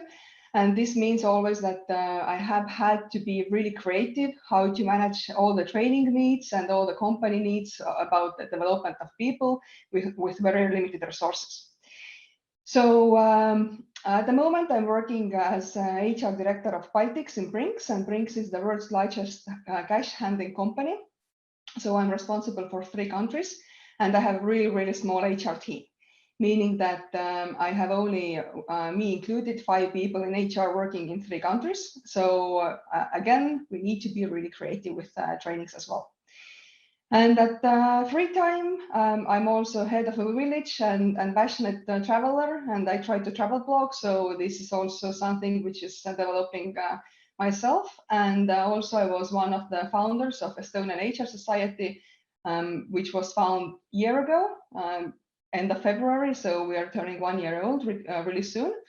So this means that it's also a good chance to develop myself within the HR community and HR people. But there are some assumptions related with training budgets or like related with training fields. So one of the main assumption is that every company needs a training plan. And this is something which is very common, that the training plans have been done, but if you don't have a really big budget or very limited budget, this means also that you need to be really creative about it. So there is also a question, do you actually need a training plan? Because if you have limited resources, then maybe it's wise or makes sense actually to make choices and decisions on the go. Who should have a training? What kind of training is needed? Because it's really complicated time to time to plan big trainings ahead if the world changes very quickly. And the change we have seen within the last 2.5 years is something which has been tremendously quick. So the other assumption usually comes from the companies that everybody should be treated the same. If one person gets the training, then another person should get it as well, or everybody should have a similar amount of training budget. But if you have really limited resources, then this also means that you have to think through who actually needs the training, because you can't afford anything nice to have. And this also means that some people will be left out from the trainings this year. Maybe they will get something for next year, but definitely they are not able to get everything what they want. And the question is actually what they actually need for the company. So this is also the responsibility of the manager to make sure that the trainings which are requested are actually needed and are actually helping the company to develop further. So the assumption that everybody should be treated the same is not always true. Then there is also some legend on the market that there are no free trainings, but actually there are. So it means also that maybe you can't have the training tailored for you, and most probably you can't, but you can still use ready-made trainings, webinars, seminars, and also see the different possibilities on the market, and I will talk about it a bit later. Also, there is an assumption that online courses need technical skills and special software. And this is usually very costworthy for the company to get some licenses, to set up some technical equipment and so on. But today, many of those things actually work very well on people's personal mobile phones, because most of us have the smartphones, and also using private computers, work computers, shared computers, and so on, tablets, whatever is the possibility here. And most of the times, those online courses doesn't even require anything to be downloaded, but can be done online easily. So it usually does not need any special skills, because even people on a higher part of the age, let's say elderly people, usually can easily log into Zoom and listen to a webinar. But of course, this might mean additional burden on HR, that HR needs to maybe guide through some of the employees. And also what I should mention here is that usually it's an assumption that frontline employees cannot be trained online, or they cannot do it on self-service level. They don't have the skills or technical equipment or whatever. But my practical experience says that actually frontline employees can do the online courses rather well. However, it makes sense to split the courses into small pieces, like micro trainings, because usually people who are working with shifts, they don't want to sit down behind the computer and look on the screen for like an hour or 2 hours, a long time. So this is also one of the things that you consider. About the frontline employees. Also, the frontline employees usually do ask how can they access the training. Some people are happy to do it on their own personal devices, but it also might make sense to gather the people together in one room and help them to go through the trainings. And also the final assumption is sometimes that in-house trainings are not real trainings. So the question is, what is a training here? The in-house trainings, which are done by employees, by HR, by managers, mentioning or explaining new procedures, new softwares. These are also trainings, but they have to be presented as trainings and communicated as trainings. And if those trainings are also registered, then by the end of the year, it's really easy to make this summary and report and share it with people to show them how many hours actually have been spent on the trainings, which is sometimes even more powerful message than using the money behind. But what is the real life? So the actual reality is usually that minimum or no budget trainings, they are possible, but they need a lot of time from HR, not a lot of time from manager or other team members. You have to be really creative to give the input and also figure out how to do it the best way. And you really need to be flexible, because if you have limited budget, this means also that you cannot do everything what you want to. You cannot have it tailor-made, but you have to have this, usually this like box product, which means that you have to use what's available. In real life also, people will be treated according to company needs, and some people will be left out. So that is completely usual in these kind of situations, but this also needs to be explained to managers, to people, and to make sure that there is no negative feelings around it, and people do understand why those choices have been made. Self-service means personal accountability of learner. This is also true, which means that everybody who are responsible for going through the training themselves, usually using online courses or going to some face-to-face courses which are not happening in the premises of the employer, then this also means usually that the people are really responsible and that they are going through the training and they are actually learning something from it. So HR role here is definitely to support the employees here, to also check that the employees have gone through those training programs which has been agreed, and also it's good to measure the return of ROI in the end of the training to understand if it was worth it, the time that was invested here. So to know if it's like reasonable way to plan similar trainings in the future. And the key of those situations where you actually have very limited resources is always communication. It has to be clear and honest, and there's never enough communication. People sometimes think that, okay, we have mentioned it in one meeting, in another meeting, and most of the managers or employees are aware of the situation and they do understand the reasons and limitations behind. But there is never enough communication, because usually somebody still comes afterwards and asks, I didn't really get it, why I didn't get the training, or why my team member didn't get to the development program, and what are the resources behind. So there are different theories saying that you have to communicate the same message 7 to 9 times before it gets through to the people.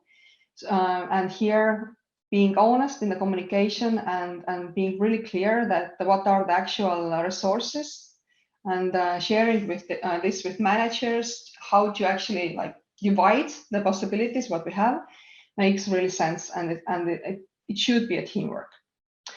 And also the same goes for HR trainings for the HR team itself. So now the main question here is also to define what is a training. And this is important because many times people think that just reading through some materials, answering some test questions, sitting in a room, listening new topic about new upcoming project or software, or some reminders of values or whatever other topics, that they are not real trainings. But actually they are. Most of them are in-house trainings, but definitely it helps to define what is named training and what the training is participation on a webinar. Is it a training?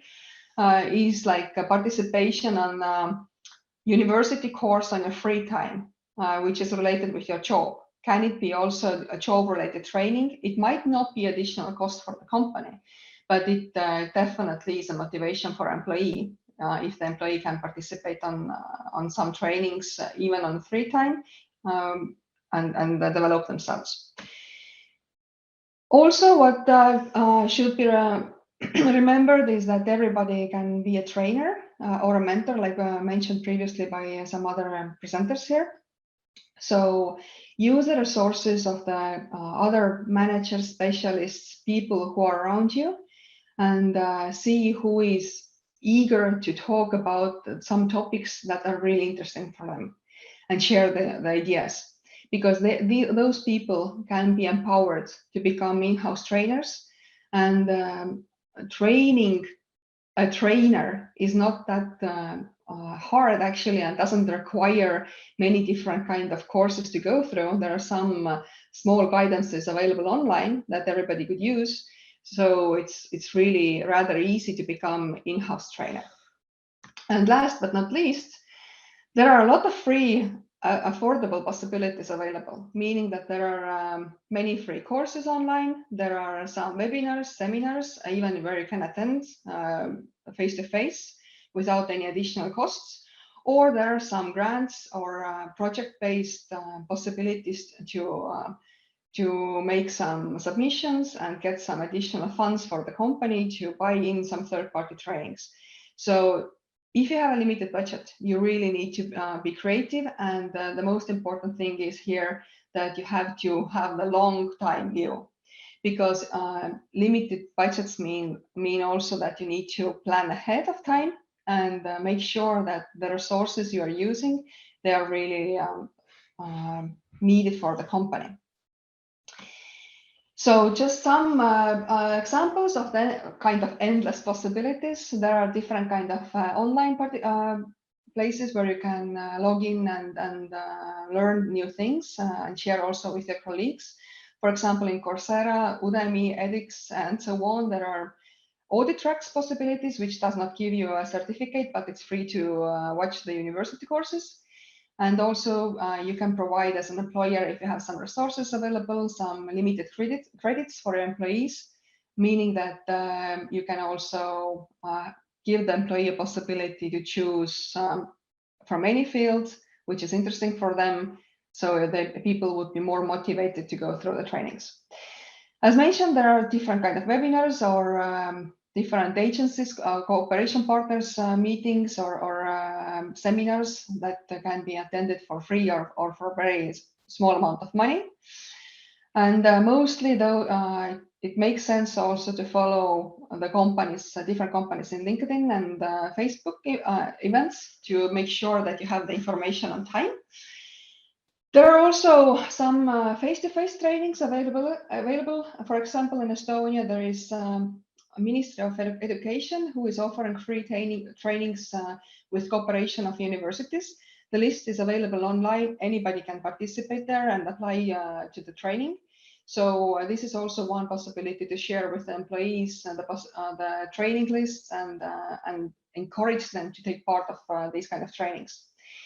There are also different kind of professional networking events. For example, in HR field, there is this H2H event, which is now done by HR Society, but also different kind of professional networks for different fields have those professional networking events, which really make sense to use. Then, as mentioned previously, there are some monetary aids available. For example, in Estonia, there is unemployment board, which offers this like training support. And also there are some European grants available where some projects can be presented and sometimes some money can be received for making larger and long time trainings. And also if you have like, let's say, a few thousand euros and you have to decide what to do with it, and you decide to bring in a third party to make the training in your company, then use it for as many people as possible. If possible, record the training for the future needs, that you could present it to the people who weren't able to participate in the training or who could who are joining the company in the future and who could then see it once again. And last but not least, the in-house trainings. So there are different possibilities of doing in-house things like work shadowing, sharing experience, making those small chat groups, creating your company book club, sharing the different kind of educational information there, watching together online seminar, sharing the summary of the training or webinar where somebody has participated, and also creating some company-specific knowledge tests and e-learnings, which are easy to do with free different tools from the web. So, but for HR people in Estonia, it's also a possibility to participate in HR society activities and have a good network here, some very good connections, and also develop themselves. The best of the possibilities are H2H events where HR people come together. They get to meet one company. The company explains how the company works. They have some kind of story to share, and also usually there's like a mini hackathon, like we call them. So it's also needed for the company, but it's interesting for the participants. And also the other program, for example, is this new in HR buddy program, meaning that some more senior HR people are put into the pairs with some more junior or people who have not been on HR field for that long, but has a long working experience. So this is a great way to develop yourself as an HR person. And now also the HR society events are time to time in English in Estonia. So if you haven't had the time or possibility to participate there, then I really encourage you to do so. So for the summary, I would say that with the trainings, just start somewhere, because you don't have ever enough money or enough time to do everything what you would really like to do. But if you do any kind of trainings, then that's better than nothing. You don't need to aim for perfection. So if you do one training and you see that something went wrong, that's completely fine. Just learn from it and start from the beginning. You need to be creative, as mentioned before, because the more creative you are, the best result you can achieve. Think things through before you start. So make a plan. A long-time plan is better than a short-time plan, and use different possibilities, online grants, aids, whatever is possible.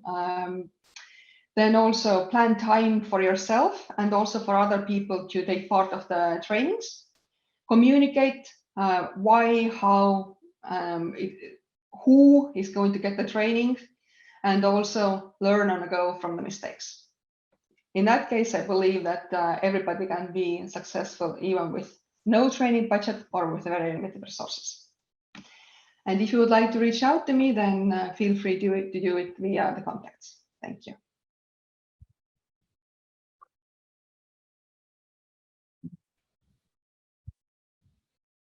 Thank you very much, Pami, for your presentation. It was very interesting. I saw also great interest from participants here, especially in the HR network in Estonia. I think it's a great opportunity to learn from other people from the same field and maybe copy some ideas for their own profession. Thank you very much, Pami. So the last point of our agenda for the conference today is, how does the war in Ukraine impact the HR field in Estonia? I think especially the war is one very, very pressing topic, very sad, pressing topic over the last months. And yes, probably for Estonia, even more relevant than for Germany, as you are sharing the border with Russia. We will start with a presentation by Natalia. And after that, we have some time for discussion and to share our thoughts about this in the plenary. Yes.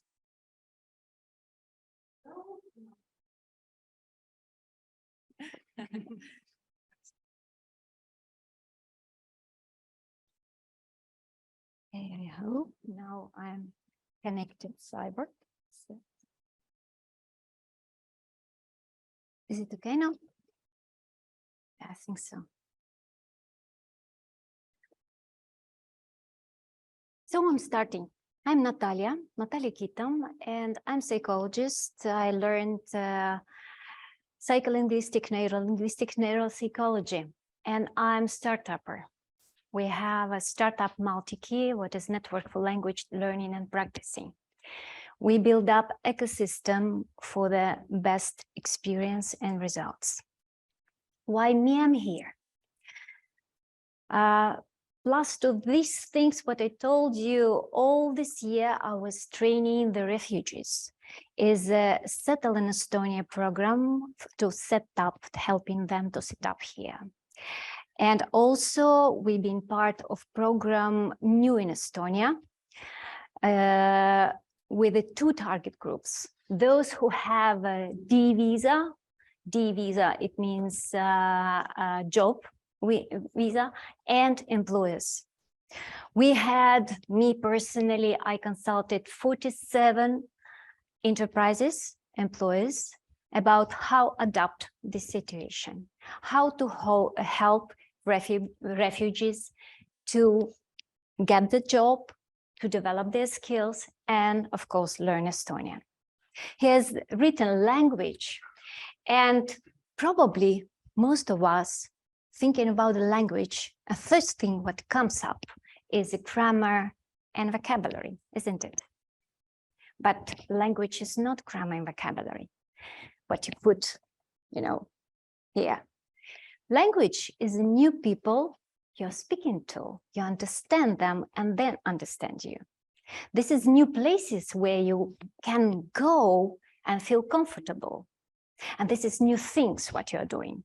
This is new job, new knowledge, what you got there with the new people. This is new life. And if we approach in this way, we get drastically not other results. So I have some, okay. I thought to put some picture, but as psychologist and trainer, I don't want to. It's too much emotional. And here we are to manage these emotions and to go through the crisis. So what was changed in 2022? Demography. Estonia's population has grown by 2%. And this is women, children, and seniors. Men who came here to work, they, not mainly, but big part of them, they moved back in Ukraine because they are soldiers. In Estonia, before that, we had 29% of population residents Russian speaking. 69% of population Estonian speaking. So the language is crucial.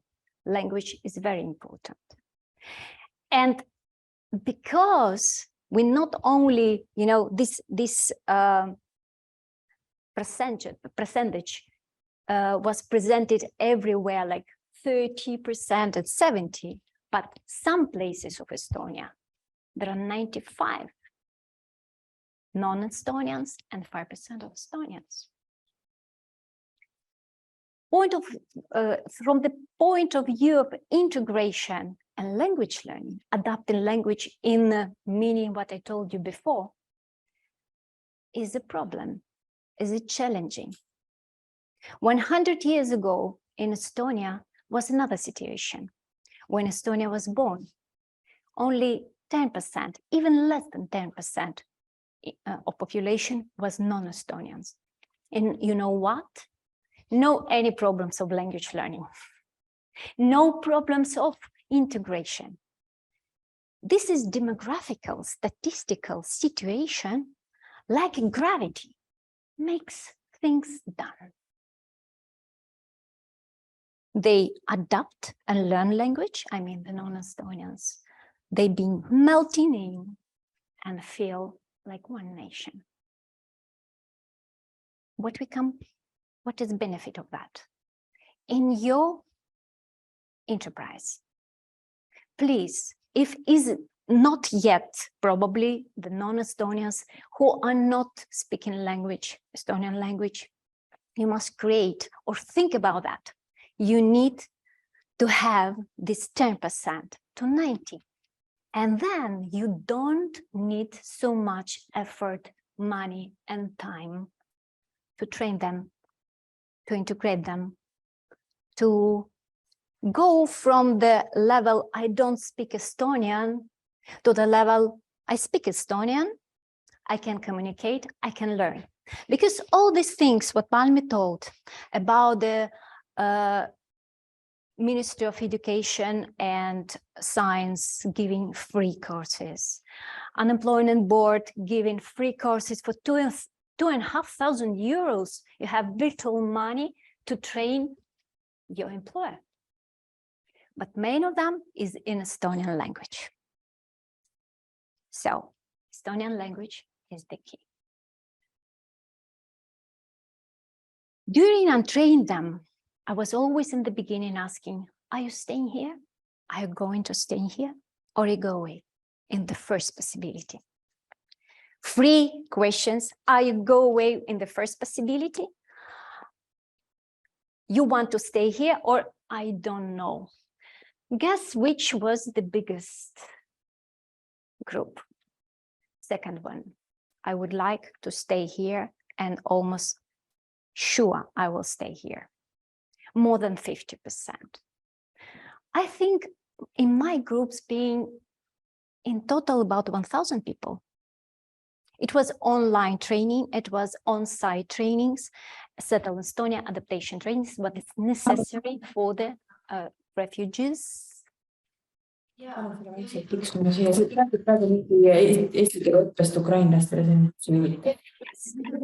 I had this all the time.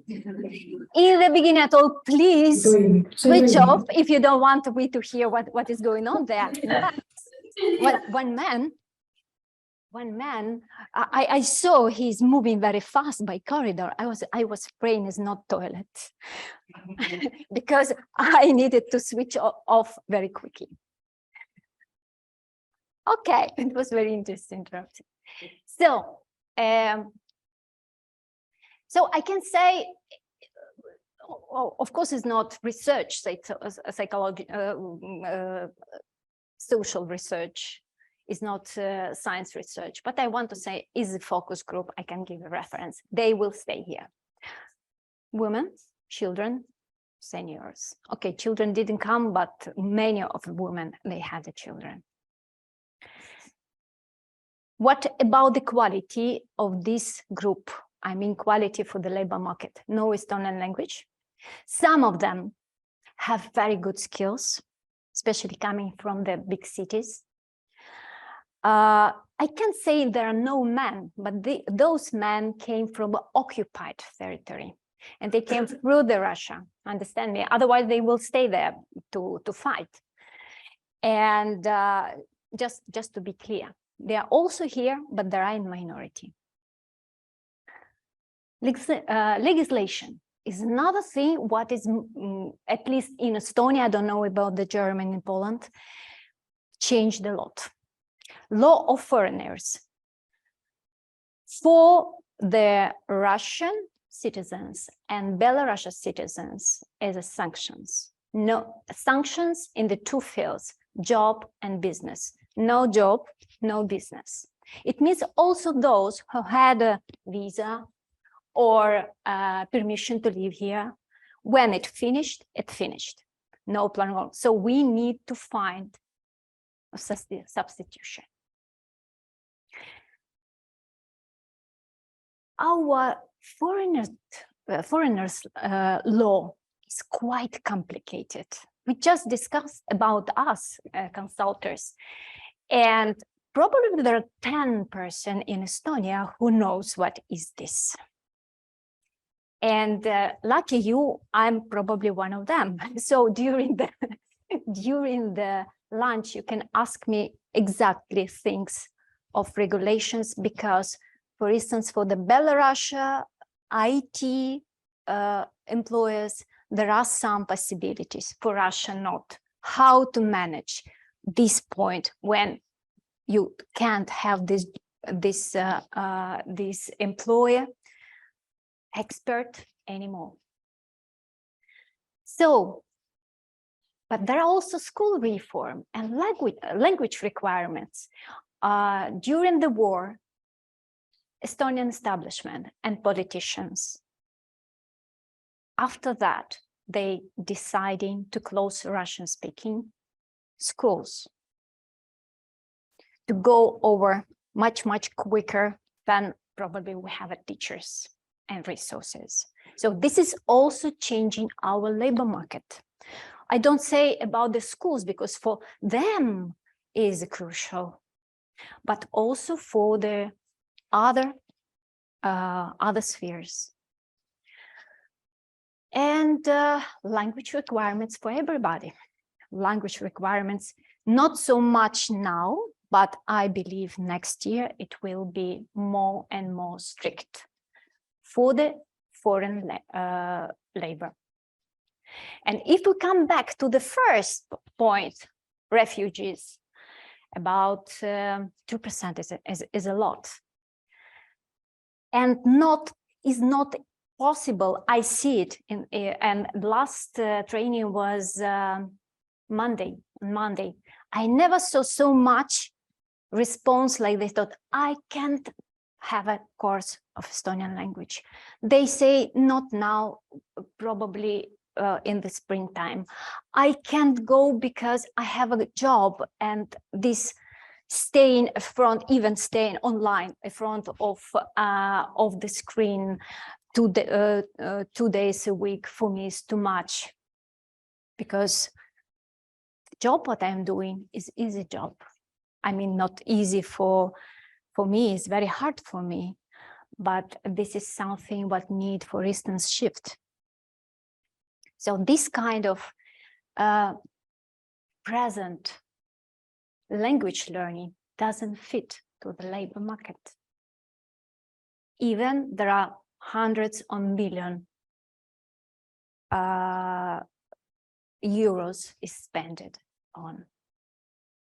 So economy, yes, 20% of inflation in Estonia, wage rally and market changes. Already we heard about that. And if this first three is challenging, I want to say probably technology is the answer. Let's see how it answers, if there are some solutions in technology. Of course, it's invasion of artificial intelligence in design and programming, and in communication and development of EdTech. In Estonia, we have EdTech Association. We are founders of that. My startup and many other startups, we did EdTech Association, and we have many solutions. Probably education is the field most conservative, and this new innovations doesn't come so quickly as we would like to have. Okay, let's go through. Next.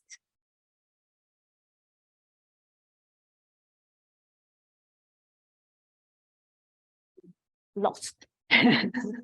Okay, here's me. And just to remind who I am, for those who, let's go. Can I go through? Yeah, okay. This is how looks our development, EdTech development. This is ecosystem, mob app and web app.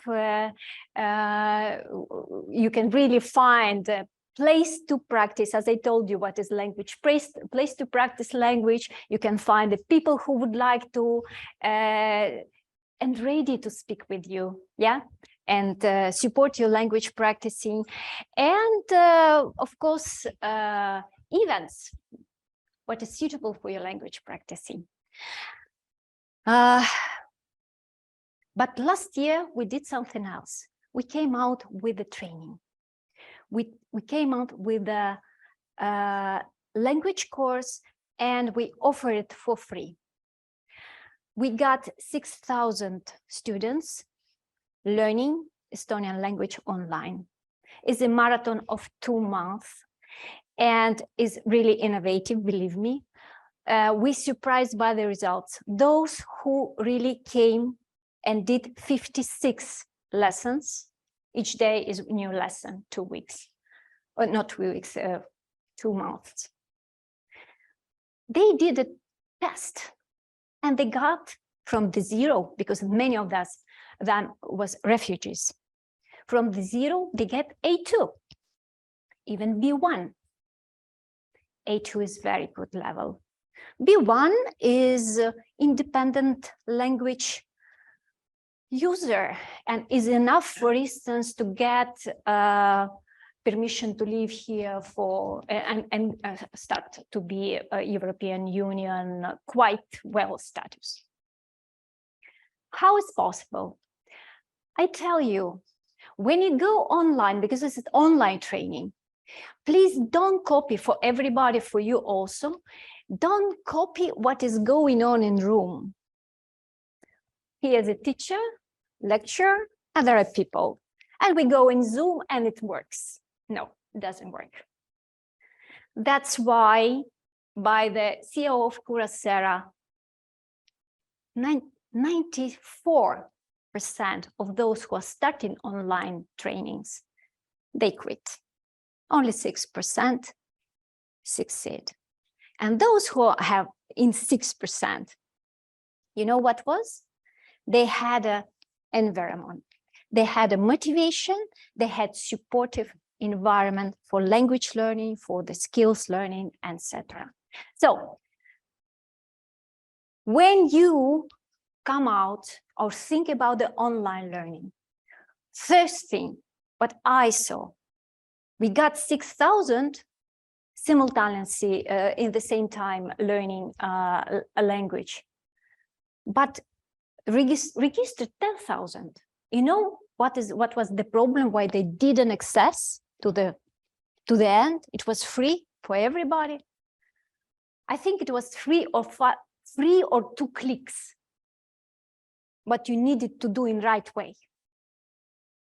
And when we say, no, this is not a problem, this is not a problem, everybody can study online, you just didn't go in big market. There are a lot of people need support. When we speak about the media literacy, we think, okay, this is fake news, this is those things, you must control the sources. My friends, people being inside on Facebook, they can say to me, oh, I'm sorry, I can't register, I have no email. They are already in Facebook. It means somebody helped them to get in Facebook. They understood where to write, to answer, but they still not aware where they are. And I think it's very, very needed to understand they're not guilty, to understand and to give them train on site, because if he doesn't come in, you never get them. We need to train people inside. All your employees, they probably say, I don't like these online courses, but you never know why. Because they didn't get in. So be patient about that. Let's go. Next. So hybrid, we worship that. Offline, you must go and socialize, learn offline, online, and especially you must chat and meet, and you must go. This is what we need to do. This is Räägi minuga is Talk to Me in Estonian, and we have biggest, what we already did, biggest language practicing community, Estonian language community in the world. Okay, it's in Estonia, but it's Estonian language, you know. And it means we created this environment where you can enter very easily. This is for free, and you got mentorship. You can ask whatever question you need about the grammar and vocabulary, where to go, what to do. I am looking for this. All questions are welcome, and daily basis volunteers are working there. We have at least, I think, 4 ex-ministers there working as volunteers, many teachers and just housewives, everybody. It was successful also because behind of this course, we had only 2 teachers for 6,000 people. How is possible? Yes, it's possible. And I think I heard also this, we did everything in computer and the feedback is real communication, like on face-to-face communication. Me, okay. But now I want to stay here in the project of New in Estonia and share with you my insights about employers and if they know or then don't know. And let's ask yourself what kind of programs are existing in Estonia for the refugees, for employers,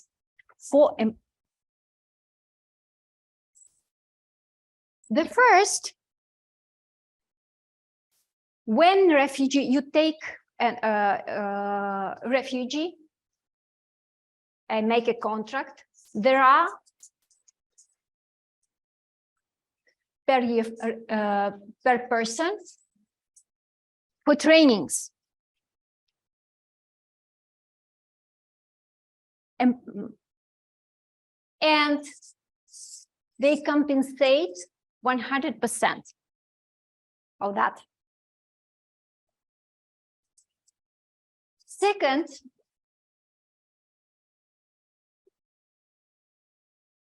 there are 500 euro is about the budget per person for translating. If you would like, you need to send your new employer to the for the trainings, and he doesn't know Estonian, for instance. And third is a mentorship. You can pay somebody else. I think it's like this. He will be mentor to this new worker. Can I ask you if you knew about that? Not so much, yes. But know it. Töötukassa. You must just ask. You must just ask for that. This, this mentorship. If the first 4 months, for first 4 months, you must make application and get this money. Another interesting thing is, this is for refugees, but almost the same we have for everybody. Almost the same, not exactly the same, almost the same. Everybody, all employers can have the same sum, but compensated by 80%. You decide how much tailored and crafted this course must be for your worker. This is per one, so you can make a group, and this is really good money, good resource to train your workers. Plus, if your worker study during the job time, you must work. So there are compensation of salary. On minimum wage, but anyway, it is. And transport.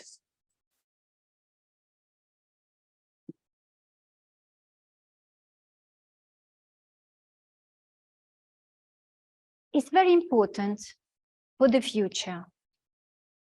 If you organize something for this group, for the refugees, don't let these people without attention. Otherwise, it will raise a tension between them. Why them? Why to them? If you just think about what are you doing? When you use this aid, also think about you don't need to take what is already done in supermarket. You can really have a course what is crafted for you. Nobody say to you what must be inside of that. It can be also new product development, new service development during these trainings. Is it insightful for you? Me as a startup, as an entrepreneur, I used it and I found it's very useful. Really, you take something, you got the money, but you don't just train one person, but think globally, think what kind of product I need to develop. And it will be very practical training with product in the end.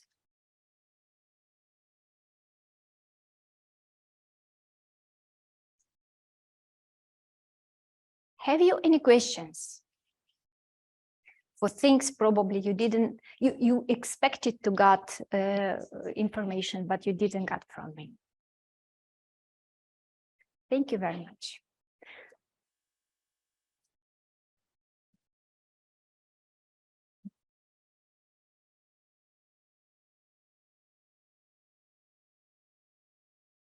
Yes, thank you very much for the very interesting presentation, especially for the opportunities that employers have here in Estonia to support the integration. So I think as we are approaching also 1:15, it might be a good idea to shift the discussions to the discussions and questions to the lunch, so we can finish on time. I hope you had an interesting morning and you enjoyed the conference.